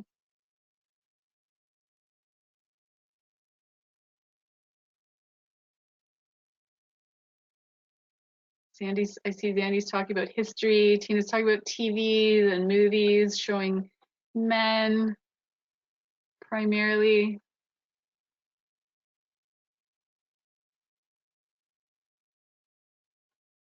Yeah, the Angie's talking about it was white guys who are kind of nerdy and antisocial. Yeah. Erica's saying she hears from students, "Where's your hard hat?" when she says she's an engineer. Like they just assume, right? There's a certain picture.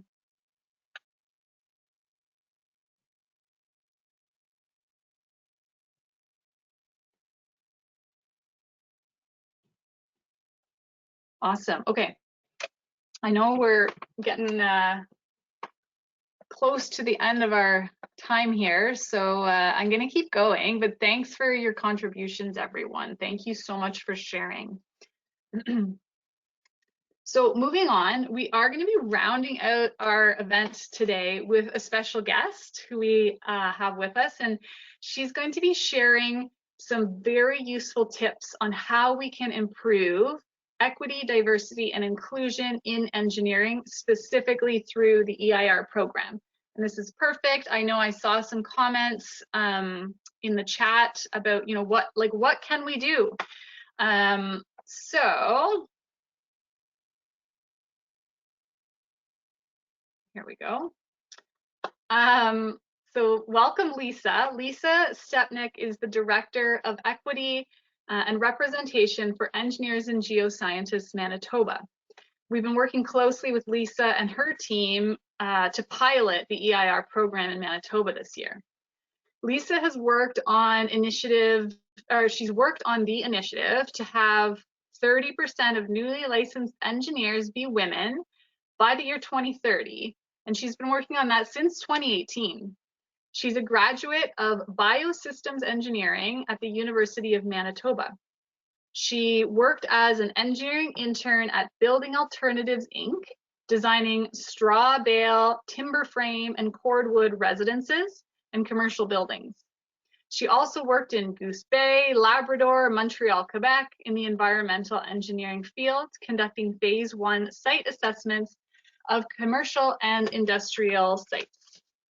Lisa is a mother of 3, yay, mother of 3, a community organizer, and a DJ at queer dance parties and drag shows. Lisa, we should have had you piping in some tunes during our break there.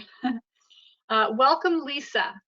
I have got your slides all queued up here. So if you want to just unmute yourself and then you can just let me know when you want me to advance them.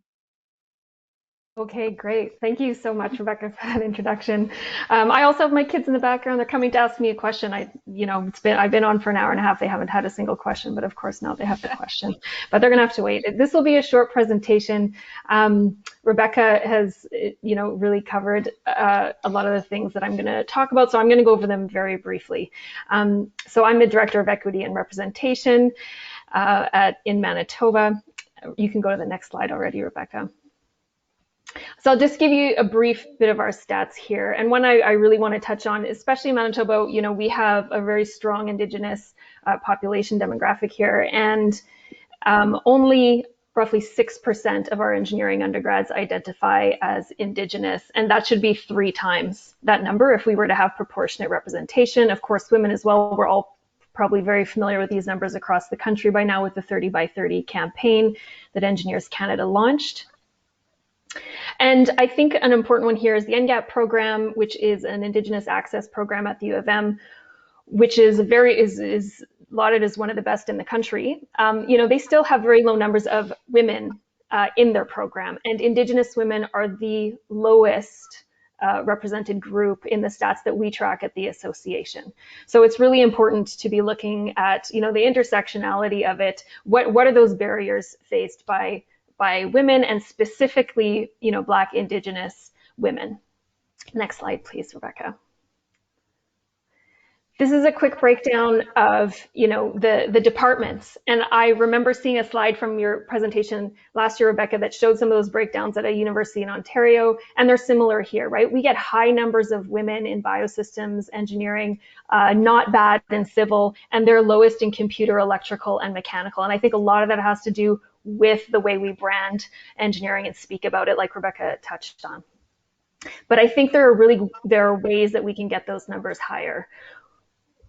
I know that Ontario has done this, looked at the prerequisites, because those are sort of the canaries in the coal mine. We already see a drop off in physics. Those blue lines represent the physics classes in Manitoba. These are numbers from 2017. So we have high numbers of young women studying chemistry, you know, one of the other prereqs for engineering. And we already start to see that drop off happening in high school physics. Next slide, please, Rebecca. So I'm going to cover briefly some of the interventions we've seen. This is not an exhaustive list, and I know that the Engineers in Residence program has other resources to use, things that I am learning from them as well. And these are all things that we've learned from our research. So I've had to change the way that I speak based on the research that I've learned, even though I was sort of very aware of some of the issues I was facing as a woman, even in my undergrad degree, just comments that people would make or that were common around the faculty, you know, 20 years ago. So the first one will be, you know, framing STEM as a learned skill. Rebecca already spoke to that, talking about the social and environmental impacts of engineering, showing images with people in the environment. This is really important. And showing the role models and giving names of women, gender diverse engineers to look up, especially Black, Indigenous, and people of color, because then they can look them up, right? Junior high school students, they are on that. They can look them up, and it can counter some of that algorithmic bias that we find on the internet when we just search engineer. And lastly, we don't have to avoid conversations about feminism, anti-racism, anti-oppression. We don't have to avoid conversations about sexism, about homophobia. We can talk about those things, and there is actually evidence to show that it encourages, you know, students from underrepresented groups in STEM to pursue STEM careers. So we don't have to pretend that everything is rosy. They already know, and I'll talk a little bit more about that. Next slide, please, Rebecca. So again, this idea that you know, we want to stop thinking about math and science as an innate ability or brilliance, because the bias, and I've taken the Harvard implicit bias test as well, and I got the worst score. I completely associated math and science with white men. So we have to be aware of that bias and then think about how we might attribute it, put it onto the students, and then how we can actively interrupt that. Next slide, please, Rebecca. I'm not going to read out all my text on the slides, and they'll be available for you to read. There are also slides well past my question slide that give the background and the references where this all comes from, in case any of you actually have the time to go through it and are interested in doing that. So, you know, we had to scrap some of the pamphlets we were using at the Association for Outreach, because they all start with, are you good at science and math? This is not the question to ask. Rebecca's already covered that, but it's really, really important. So many of us do that. I have done that, and we need to stop doing it and talk about engineering in the way, you know, that talking about communication, team building, relationship building, and problem solving. Another story I like to share when I'm on panels, when I'm speaking to students, is that, you know, I actually did well in high school math and science, very well. And then I was knocked on my butt in first year. I like to tell them that I thought I was going to fail. I like to tell them how I had to find, you know, figure out how to learn in a new way again. I had to find resources. I had to figure it out. I had to make friends with my classmates and work together so that I could pass my courses. And then I did great. But that's really important. And that's, I think, especially important for those students who are, you know, oh yeah, you're great at math and science, but then we might not be equipping them for failure. So we need to do that. talking about the social and environmental impacts, when I have spoken to some girls who have been brought to me by a family member who have said, they're graduating from high school and they don't really know much about engineering. They're trying to learn about some of their options. So fortunately, they've had a family member who said, I think you should learn a bit about engineering. I don't know what to tell you, so I'm going to find somebody. When I tell some of them who are interested in medicine or pharmacy because they're strong in STEM and they want to help people, when I talk to them about how, health is actually mostly brought to you by engineers, obviously healthcare workers are incredibly important and the healthcare system is important. I like to talk to them about how it's really engineers who bring you health upstream. Their eyes light up and they are now considering, and a couple of them I've managed to convince. I don't want to convince anybody. I want them to do what they want to do, but show them the opportunities that exist to make a real difference and a real impact. And they've signed up. They have gone to register. So it doesn't work every time, but it has been effective in moments, and it's those one-on-one conversations that can be helpful that way. Next slide, please, Rebecca. We have to show pictures that show engineers helping people. We have to show people in them. So when I've looked at a lot of the pictures available on our faculty website, often we're showing a lot of machines. I've seen presentations that just show the machines, just show the systems.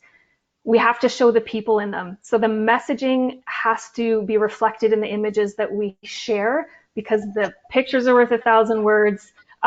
Disrupting that bias happens much more powerfully in pictures than anything we say. So we can say it, but if we don't reinforce it with the images, it won't go as far. So it's really important to do that. And I have put together a slideshow that has a lot of these pictures. Please steal them. This has been put in the library. Take whatever you want. Use this. It took me a long time to do it. It is energy intensive. It's time intensive. You're all volunteers or very, very busy teachers. You don't have time to do that. Steal my pictures. So here's one example I like to talk about. When we're showing iPhones. So again, off the university website, computer engineering, it shows a picture of an iPhone and connected to a network. It's a really cool picture. I like it, but it's also really important to show that what it does is help people connect. Obviously, that's been really reinforced during this pandemic. Next slide, please. We have to give the names of the role models, and we have to show various role models so they can look them up, so they can read their stories. So I actually don't need to spend a lot of time talking about this. It's pretty straightforward. But I do want to just flip through these, some of these quickly. I did do some focus groups with high school students a couple of years ago when we were developing our websites. What do you want to know? What do you want to see? And I spoke to a lot of young girls. And I had one student who's brilliant. She said to me, look, yes, I'm a woman, but I'm a Black woman, so you better show me pictures of myself. You better show me. And so this is one of the most fun parts of my job, is finding out the work that different people do and putting up and showcasing them. So steal these pictures too. Most of the women I have are from Manitoba, but some are international. And of course you can add, the profiles of engineers that you know or work with. Any one of us going into a classroom can't represent everybody, so we need to show those people. I know you're doing hands-on presentations, which is a best practice for gender as well, or hands-on activities, but maybe you are, doing a particular activity and then you feature a particular engineer, for that activity, or one day you do have to do a presentation or you want to do an intro. Please show their faces, show their names, and ask the students, the older ones, obviously, probably the under grade 6s aren't necessarily on I know my kids under 12 are on the internet, but they might not be thinking about this yet. They might not be researching various professionals. Next slide, please, Rebecca. And we can just fly through these. So these are some great names. It's really important to show transgender and non-binary practitioners. Obviously, they're harder to find. I've got a few for you. Show them. The non-binary students in the classroom and the kids, they're better than we are, right? They're more advanced than we are. They know about non-binary gender, and it'll be important to show some role models and say, this is also a place for you. Next slide, please, Rebecca.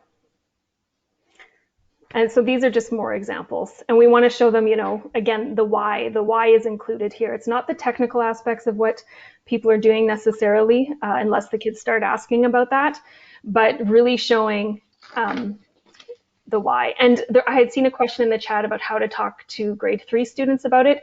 This is it. You can just show the images and talk about the importance of the work that people do. Next slide, please, Rebecca.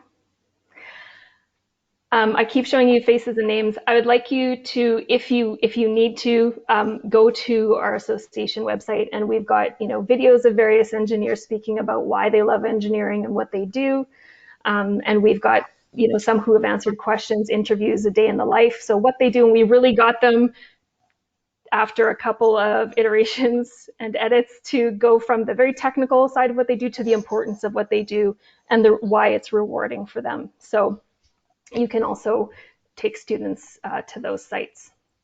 And again, this came out of the research. This was a surprise to me, and it was also shown to me by one of the first marketing firms that we engaged, who said, we're going to get high school students to send petitions to the top employers of engineers in the province of Manitoba, and saying, what are you going to do to make the engineering profession ready for us? To make it ready for us young women when we get there in 2030. And everybody went, ooh, why would we do that? That's really underlining the problems that exist within our professions. And then it was actually, turns out, supported by research that when we are having those conversations with young people, we are equipping them to identify and articulate issues they might face, as opposed to being blindsided, right? As opposed to the first time you get that comment, which is, well, you only got that, that job interview as a student because you're a woman. That was literally said to me 20 years ago, and some of the students I talk to are still getting that. So we have to be able to name that and debunk it and talk about why it's not true and what it does, how it undermines our competence and confidence and affects our collective psyche around things. So this is a great book. It's got some great examples in there about why data, having women do engineering, having women collect and control data actually affects transportation systems, affects design around things like PPE. And not talking about it actually doesn't help. Pretending things are A-okay doesn't help. You don't have to actively do this, but if students bring it up, you don't have to shy away from it. Next slide, please, Rebecca. I think we're almost done. And then role modeling behavioral change. So we, again, don't deny that it exists, just need to believe people. If people say, hey, I think maybe something you said was sexist or racist, the best thing to do for me, and this happens to me, in my social circles, people say, oh, I need to just, call out an assumption you made in that statement. The best thing we can do is listen and then role model listening to it and considering it and trying to think about how we might change our underlying belief around it and then our action. Next slide, please, Rebecca. So again, engineers in residence is already a best practice. Inquiry-based, hands-on learning, teacher involvement is already a best practice. So this program is already designed to set us up for a win. Next one, please, Rebecca. So this is just a recap that you can reference anytime you'd like. And I think that's it. If there are any questions for me, I'm happy to answer them. Maybe Peter, if you've been kind of scanning the chat, I know I've been keeping an eye on it too. Was there anything that came up that you think would be good to bring up to Lisa while we've got her with us? I did see there was someone showed an awesome resource that we also know and love. See It, Be It, STEM It is a great one if you're looking for other women to feature. Thanks for sharing that, Tina. Sorry, Peter, go ahead. So there's a question from Stephen, if it's acceptable to use these images and videos of women in the profession. Oh, yeah, I saw that. He wants to use it in a lecture, right? You're okay with everyone who's sharing these, right, Lisa? Oh, please, take everything. Yep. And we'll make sure that these are available in our library. Right now, I know there are these images are linked on EIR.ca in like our resources section, but we'll get them into the library so we have everything in one place. I do see another question, right, from Stephen, and right, universities are 55 to 60% female, but for some reason engineering profession is still primarily male dominated, and Graham said that they'd like to hear a response to that. So yes, this is true. And I actually, when you look at different, I've looked at the gender breakdowns in different science streams, at least at the University of Manitoba as well. And it's incredible to follow that. Physics really is an indicator. So, physics and astronomy, there are low numbers of women. And then computer science as well also has very low numbers of women. And some science fields have much higher, up to 60% representation. So even just within STEM fields, that is also true. And it really is, I think, about the way we talk about engineering. For one reason or another, young girls, women, we're socialized to want to go into helping professions. And we don't talk about engineering as a helping profession generally. So the more we do that, the more we show them how they can have an impact in our fields. And we can, like the dean had said, have more people and ideas at the table. So I think it's really important. And then the images, right? We're still getting those images. When you Google engineer, there's still a bias towards it. It's changing slowly, but we can actively change it. When we have the floor, we can show those pictures. Mm-hmm. There's a couple more questions popping up that I mean we can try and get to. We are getting close to noon right now, so I know that some people might have to leave. But these are some great questions, and I think I saw Erica at one point in the chat was suggesting she might be open to doing a follow-up on this, particularly with some of the data and science behind it. So thanks, Erica. That would be wonderful. It looks like people are interested in that, and we can maybe get to some of these other questions as well. Amar's asking for the presentation. Is it okay if we put this presentation in our library, Lisa? Is that okay with you? Absolutely. Wonderful. Excellent. Well, thank you so much, Lisa. We really appreciate you taking your valuable time out of your weekend and sharing these insights with the EIR community. We've got just a few more slides, I promise, to wrap up for today and set you up for a really successful EIR program year. Hopefully I piqued your interest with that special announcement I teased about. So we have been talking a lot today about resources, okay?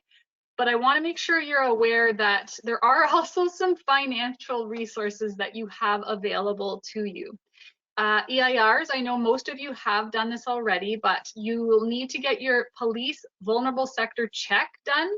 The process for this varies depending on where you live. Each police district likes to do things a little bit differently, and the cost of those checks can vary. I've seen it from like free up to $50 and above. So we will cover the cost of that first PVSC that you need to get done. We also know that there can be a cost associated with providing classroom materials to do some of these EIR activities. And although many of the activities can be done in a very cost-effective way, but we will reimburse you for up to $300 per classroom. All the details for the reimbursements are on EIR.ca. There are links there to get the forms. And if you need any more information, you can just reach out to me directly, okay? We're also really happy to support you find other sources of funding. Over the years, we've seen some of our EIRs get really creative in their classes and tap into things like corporate funding or in-kind donations. So if you think there's a way we can help you with that, please just reach out to me. And so speaking of all this fundraising, here comes my very exciting announcement. Dun, dun, dun, drum roll. So not only are we kicking off the EIR program today, we are also launching our first ever t-shirt fundraiser campaign. So all the proceeds from the sale of these t-shirts goes right back into supporting the EIR program. And I want to tell you a little bit about the special design of this shirt.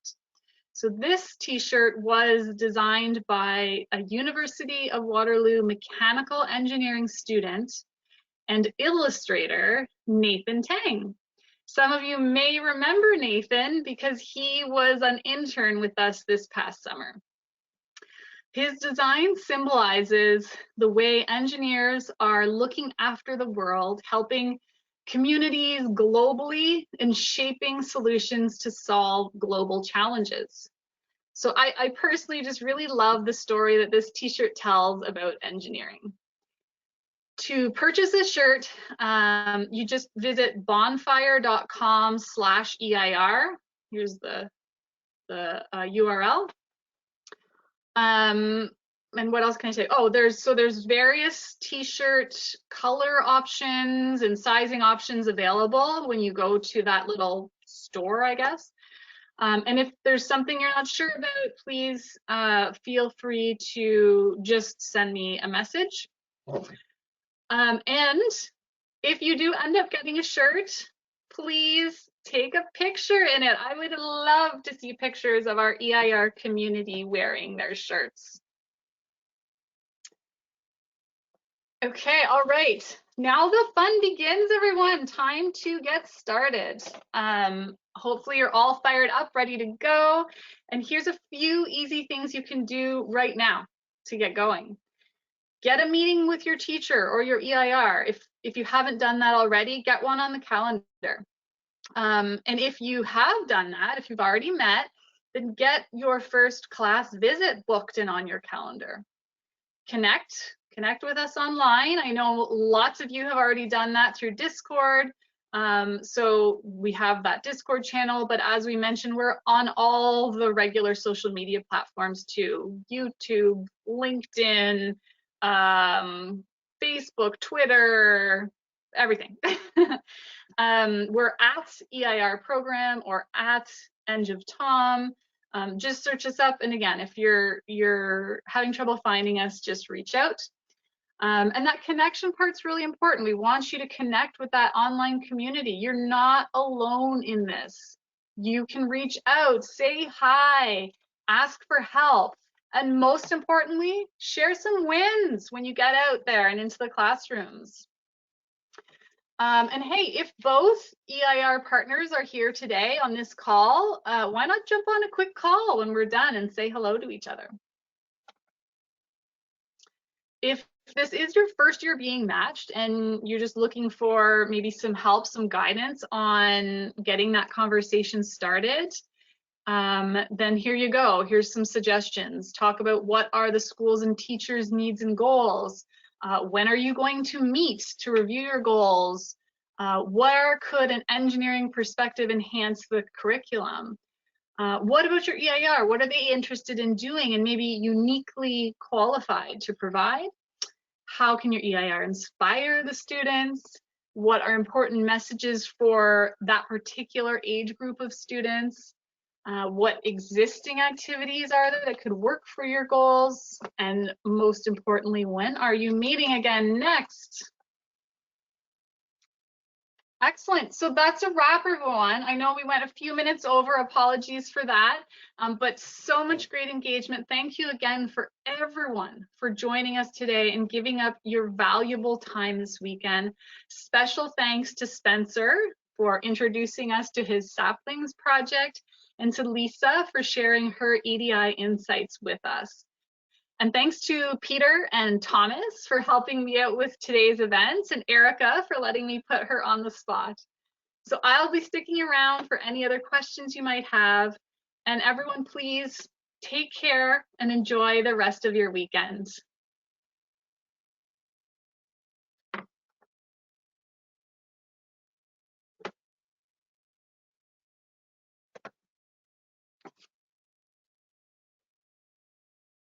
Thanks, everyone. I'm seeing all the chats. Thanks. I'm just going to try and scroll back. Peter, were there any other questions you saw?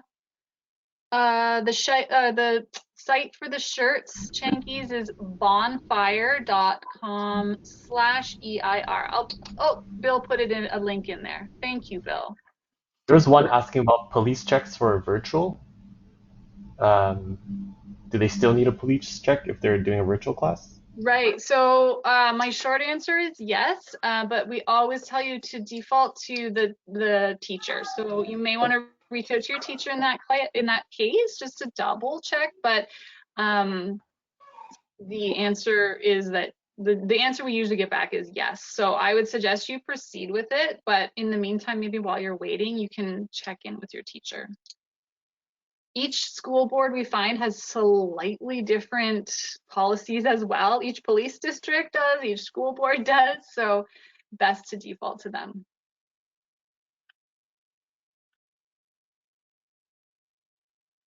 And Jessica, it's Angie. I was the one asking about the virtual classroom and needing a police check. So is there a letter that I submit here for my police check? I don't remember seeing So anything some like that. police districts require a letter, some don't, Angie. I can send you a letter. Sometimes it's so funny. So sometimes they require it. Sometimes if you get a letter, they give you like a discounted price. Yeah, sometimes they don't need it at all. So I can send you a letter. Yeah, I think that would be helpful. My experience here is that I think that because I'm in Alberta and I'm working with an Ontario school. So anyways, we'll see how that goes. But yeah, if you can send it to me, I'll take it. Do you mind sending me an email, Angie? I don't want to forget. So if you send me an email, that would be wonderful. Thank you. I will. Thanks so much. You're welcome. Hi, Rebecca. If we haven't been able to connect with our engineer, we just send you an email? Yes, please. Let me know. This time of year, there's always a little bit of a shuffling that happens. So please let me know if you can't connect with someone for whatever reason. Okay, Is this Ida? No, this is Rose Monachino. Oh, sorry. I saw Ida on the call and she had emailed me about not being able to connect. So I just emailed you as well then. Okay, thank you. Question, Rebecca. This is Amar about teacher getting in touch with us.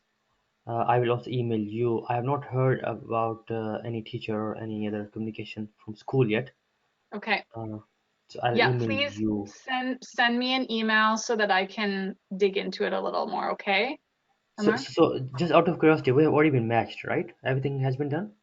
If you got this invite, you've been matched. So it may be, and so we would have sent the matching emails went out, I think it was like June 25th, Amar, like end of June.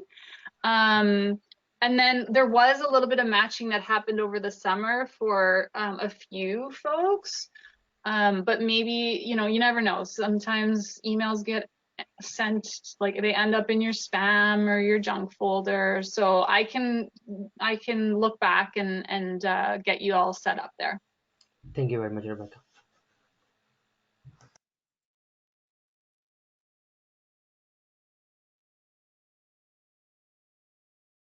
And Thomas, you're the Discord guy now, eh?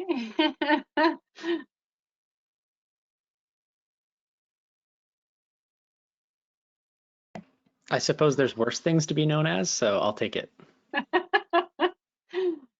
I'm really excited to see everybody using the Discord channel. Yeah, I'm already getting messages about it, and yay. Yeah, I put the t-shirt link in the announcements tab for anybody. That was awesome. Thank you, Thomas. That was the announcement I was talking about to add in there.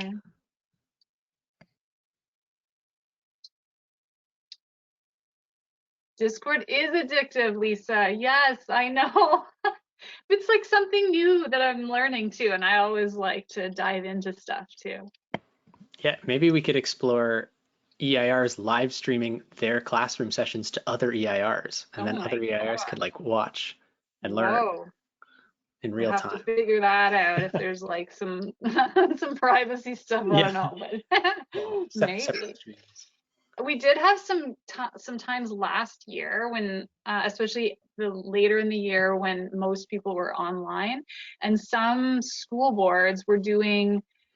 They wanted to do like a engineering panel. So they had, like, the board kind of organized it, but we had some of our EIRs joining, and they would do this panel for everybody. So that would be really cool if we could do something like that. Oh, you're welcome, Amar. Have a good day. And maybe just Lisa, do you have a URL that I could like throw into our Discord for people to go and, because I think you had like a website link for all of those video resources. I didn't know if it came through the chat and I just missed it. Lisa, I think, may have left. I don't know if she's still here. Oh no, I can see her video. I'm here. I think I just muted and then, or unmuted and then I remuted. No, I thought I'd stay on till the end and in case there was any.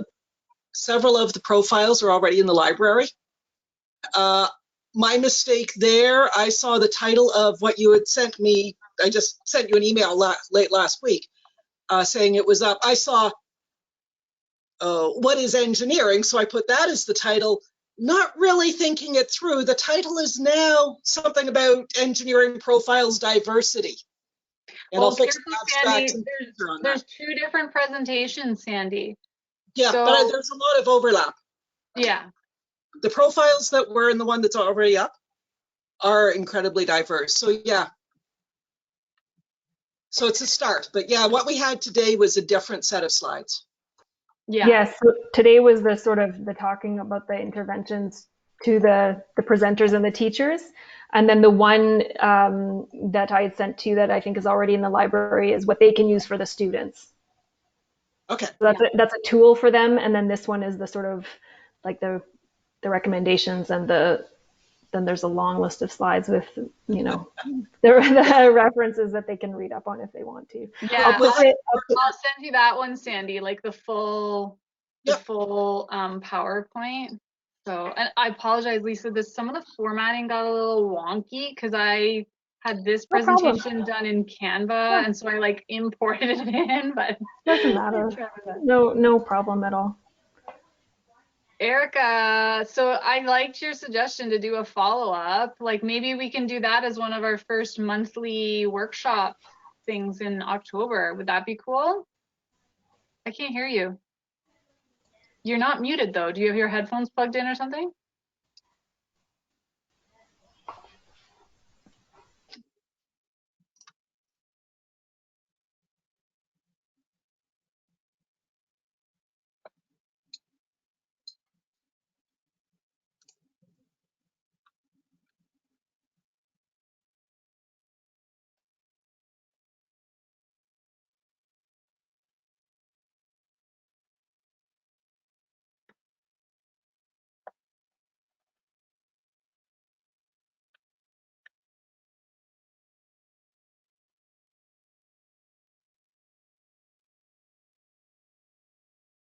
Yeah. Yeah, Lisa sent an awesome presentation that they've put together, like a what is engineering presentation. Yeah, Erica, I agree. I don't even talk about it in that, like, what is engineering, because we get a lot of members, even they might just get asked to go present at their kids' classroom. So I've created a template that shows like the different types of engineering, and then I just feature engineers and I show a whole bunch of different people so that they just see it. They just get the message that way. Don't even talk about it at all. I do other presentations where we do talk about that. I show clips of, I don't know if you know Joy Buolamwini. She's not an engineer. She's a computer scientist, a PhD. Now she gets paid a lot of money to do talks around the world, but she talks about those, like the data sets, the algorithmic bias. And I do some presentations where I talk about that. And that's based again on that research that suggests that conversations about that actually do encourage young women to go into STEM fields. So I do both, but people can present what they like.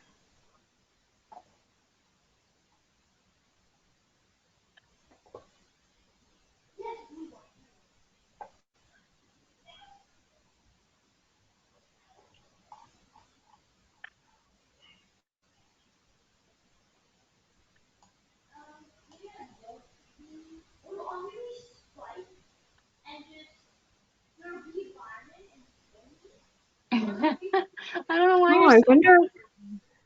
Oh, on some, Rebecca, do you have the power to unmute Erica? Well, she wasn't muted before. I do know that when I jumped into GoToMeeting, my microphone settings were completely screwed up and I had to go to like the cog and like reset everything. Oh, really? I'm not sure if something strange But is you happening. were talking already. No, can't hear you. So weird because you're already talking. I don't know. Check your settings, maybe, Erica. Like Thomas was saying, go back to the audio setting. Oh yeah, say again. Did that work? Yeah. Holy cow! All I did was reselect the same microphone. Okay, good. Gotta love live troubleshooting. I love your point, Lisa, just about normalizing. I'm thinking of a conversation that I had with the team from Project Rise. They're doing, do you know about Project Rise? It's from Engendering Success. It's a big research study that's happening over 7 years across different parts of the pipeline. Oh, yes, the Engendering Success in STEM. Yes, right, that's one of their, gotcha. Yep. It's so good. So they were talking about the fact that even if you say girls are as good at boys as math, girls are as good as boys in math, even if you say that, what they actually hear is girls are not as good as boys in math. Because you're setting boys up as the standard. There. So it's so interesting. I find like we really need, I don't want to overburden everyone with the intricacies of the messaging because we don't want to intimidate them, obviously, but I think when you remember that we're not dealing with a blank slate here, kids already have these preconceived ideas. And if you can even just nudge them in a different direction with your own presence, with the words you say, with the slides you use, with the experience you provide for them through the design of the activity, it can change their perceptions. Like there's data on that as well. So it's really, I agree. It is so interesting because I had, that was one of the ones that I had to check myself on. Girls can do anything boys can. You're still setting up as boys as the, the standard or the, just naturally inclined to be better. You're still, that's the underlying message in a sentence like that. I had to check myself. I had to, actively think about how to reword things. And it's so important. It also leaves out the non-binary kids, right? So it does. Yeah. We erase the non-binary and gender non-conforming kids, the two-spirit kids. And I do think when we do talk about it with old, like I haven't actually presented to students under age 12. But I think with older students, it gives them some media literacy too, right? Like when we do discuss these things, like what are the images you get? And it's, it's not a bad thing for them to be able to identify that and speak to it. And because it also, I think, then equips us for the conversations we end up having to have anyway, right? Like when we're told, like, how do you debunk it when somebody says to you, you only got that interview? I have there's somebody, our coalition chair actually, and she says every single time, she's my age, every single time she's gotten a promotion or an interview, she has had that said to her. Like that is shocking that it's still happening, right? And she has to go in every time and say, do you think I don't have the skill set required for this job? And really and actively do that. So I think it can only, equip them when, and many, it's not every woman's experience and it's not every person of color's experience. Some people go in and say, I've had nothing but positive, and that's great. But when I do speak, and I just spoke a couple weeks ago to a young EIT who left, who said the amount of sexism I experienced, it's not worth it. I'm not doing it. I'm not going back. And, that's like the worst behavior we'll tolerate as a profession. Yeah. Kind of defines us still, even if we have women who have had, or Indigenous practitioners, Black practitioners who have had remarkable careers. Like it's so enraging for me to hear about her experience because it just shouldn't be happening at all anymore. Of course, obviously we all agree about that. But it's so infuriating that it is. So, yeah. Lisa, there was someone asking about where to find, like, is there a go-to place to find the role models? So I just pointed that, I think you shared, like, the link in your presentation for those ones. But are there any others that you know of in your times that you've been searching around for stuff? Well, I think just even a search, women in engineering sometimes, or, the National Black Society of Engineers might have, feature people as well. But just a search there, because I think a lot of different organizations have done, worked on those kinds of projects, just trying to feature, just trying to break the bias by showing profiles of different engineers. But there's the ones that I've shared. I added We Made It in there too, Becky. Yeah, that's a good one. I mean, always around National Engineering Month, there's lots that pop up too in March. Onwe.ca is a good one too. Do they have role models in there? I can't remember. Are you not profiled in there? I am. In Onwe? Yeah. No, I'm profiled in Let's Talk Science, but theirs is beyond just engineers. I'm interested if I could just throw this out to the men who are still on the call. How do you feel about all this diversity and women in talk? I mean, is this okay with you guys? Do you get the point of it? Are you a little jealous? Like, what? Talk to me. What's going on here? Because we really do need this messaging to come from everyone, or it's not going to have credibility. Thomas, are you brave enough to speak up on behalf of all the men? Yeah, as a man, I will happily speak on behalf of all men, because that's something that men are very good at. We will happily speak about things on behalf of everybody else. That's not us. No, so yes, I will speak for myself. I'm 10,000% in support of this. It's I can't imagine Lisa's frustration, but I am frustrated when I hear about these things and I speak with undergrad students that I'm working with and the things they have to go through.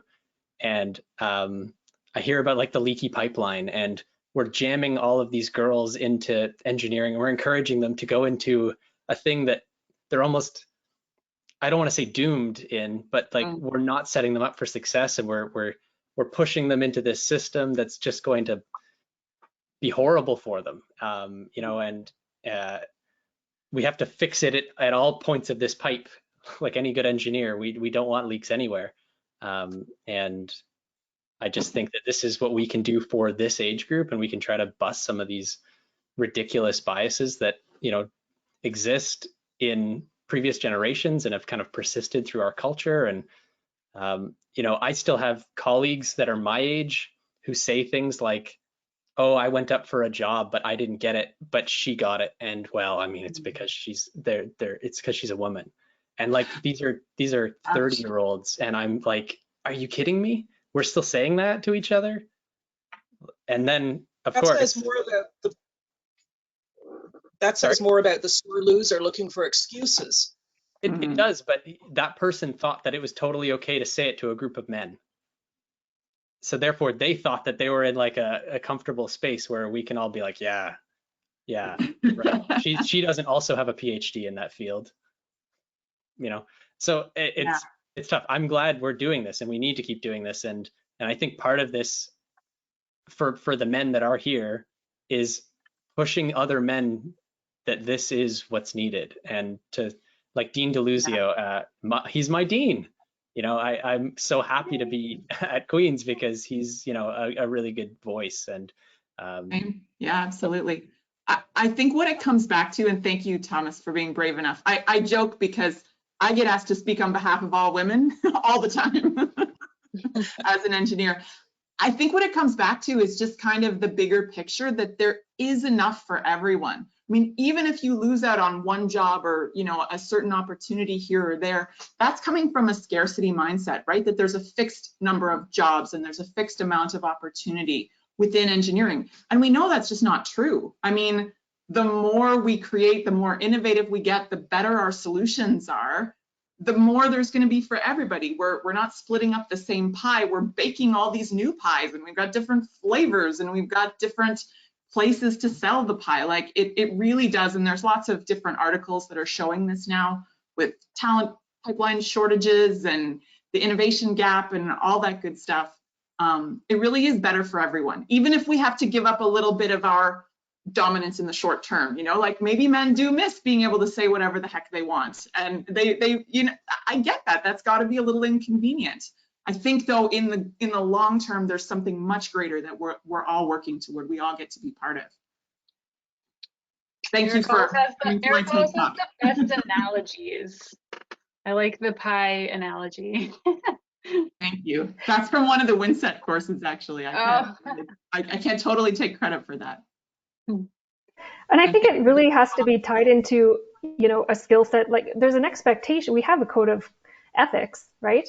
Like these should be expected skills that we develop as professionals. Like it is not professional to say things like that.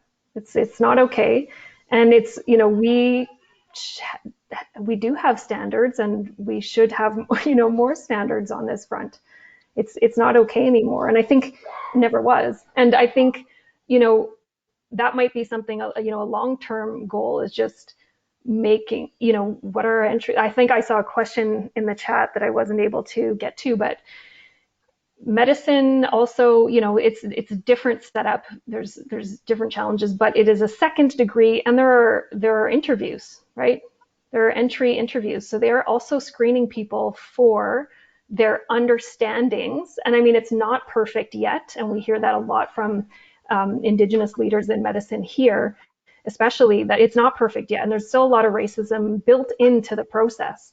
But they are starting to want to make sure that people going into their profession have an understanding of racism and the impacts it has on health outcomes. Like you have to come in having some knowledge. And I think that should be true of every profession and field.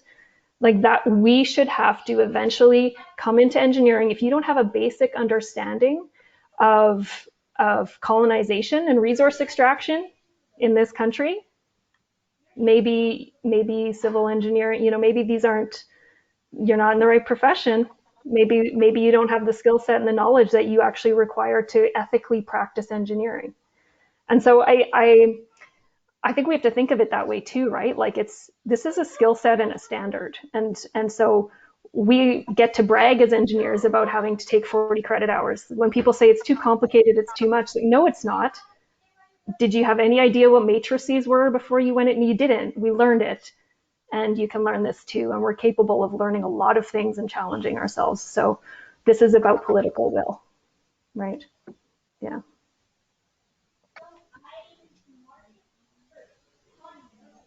I think there's still a few people hanging in here with us.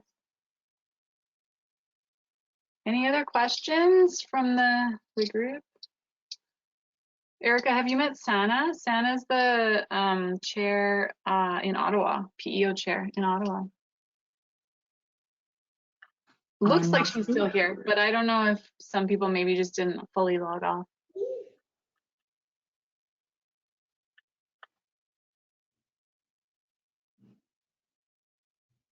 Awesome.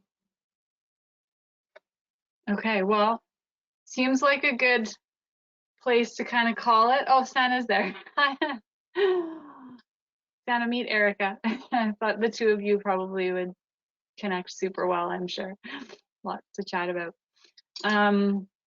But yeah, thanks again, everyone, for being here today and all your help and the engagement and all the great conversations. This has been like, I think this has maybe been our biggest September, like we used to call it orientation. Now we're calling it a kickoff event yet. So it was really exciting. I think everything went really well. I am going to send out like a feedback form to everyone too, just to get some feedback on how they thought things went. And I'm really excited. Many come out for this event as we used to have in the whole entire program. Yeah. To put it in perspective, that's true. Just amazing.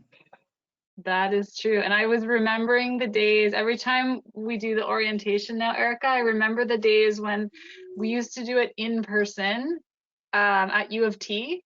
And I remember I'd like load up my wagon. I'd bring like the kids' wagon. I'd load the wagon up and have to carry all this stuff like through campus, and I'd be like sweating, and or it'd be raining and like lugging stuff around. Do you remember that? I remember trying to get the AV to work in those rooms was always so hard, and then people were like, "What? We can't hear you." Yeah, or you needed like a special code to access it and stuff. Yeah.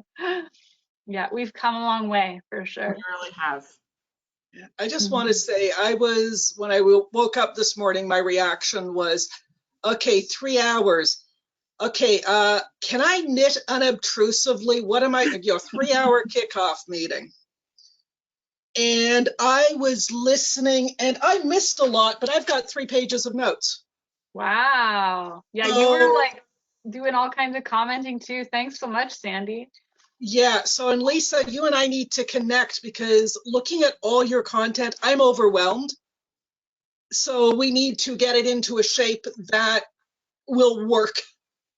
Sure. A lot of pointers, but a lot of, if you want, go here. Great. Okay. Yeah, let's connect about that. Absolutely. Yeah, because there's a lot of good stuff there that if we can sneak it in that, you're looking for this and, oh, that looks interesting. Sidetrack. Yeah, you go down some little rabbit holes, eh? Yeah, and that view of the library you had that had all the little teasers, this is boring, this is interesting, here's a problem. Good selection, because it also showed that, multiple grades or multiple features. There were a lot of little Easter eggs in that picture. Oh yeah, I think I would have just screenshotted it, I think. Awesome. All right. Well, I'm getting hungry. I'm gonna have to go out and get some lunch, make sure my other children are fed. I'm actually a mom of 4 right now. We've got an international student living with us, which has been really fun, from Japan. So we will go and make sure everyone is fed and in the right places, playing the right sports and the right games happening all today. Get all that sorted out. And yeah, thanks again, everyone. Thank you so much. Really great to meet you all. Thank you. You're welcome. Bye-bye. All right, bye. Bye.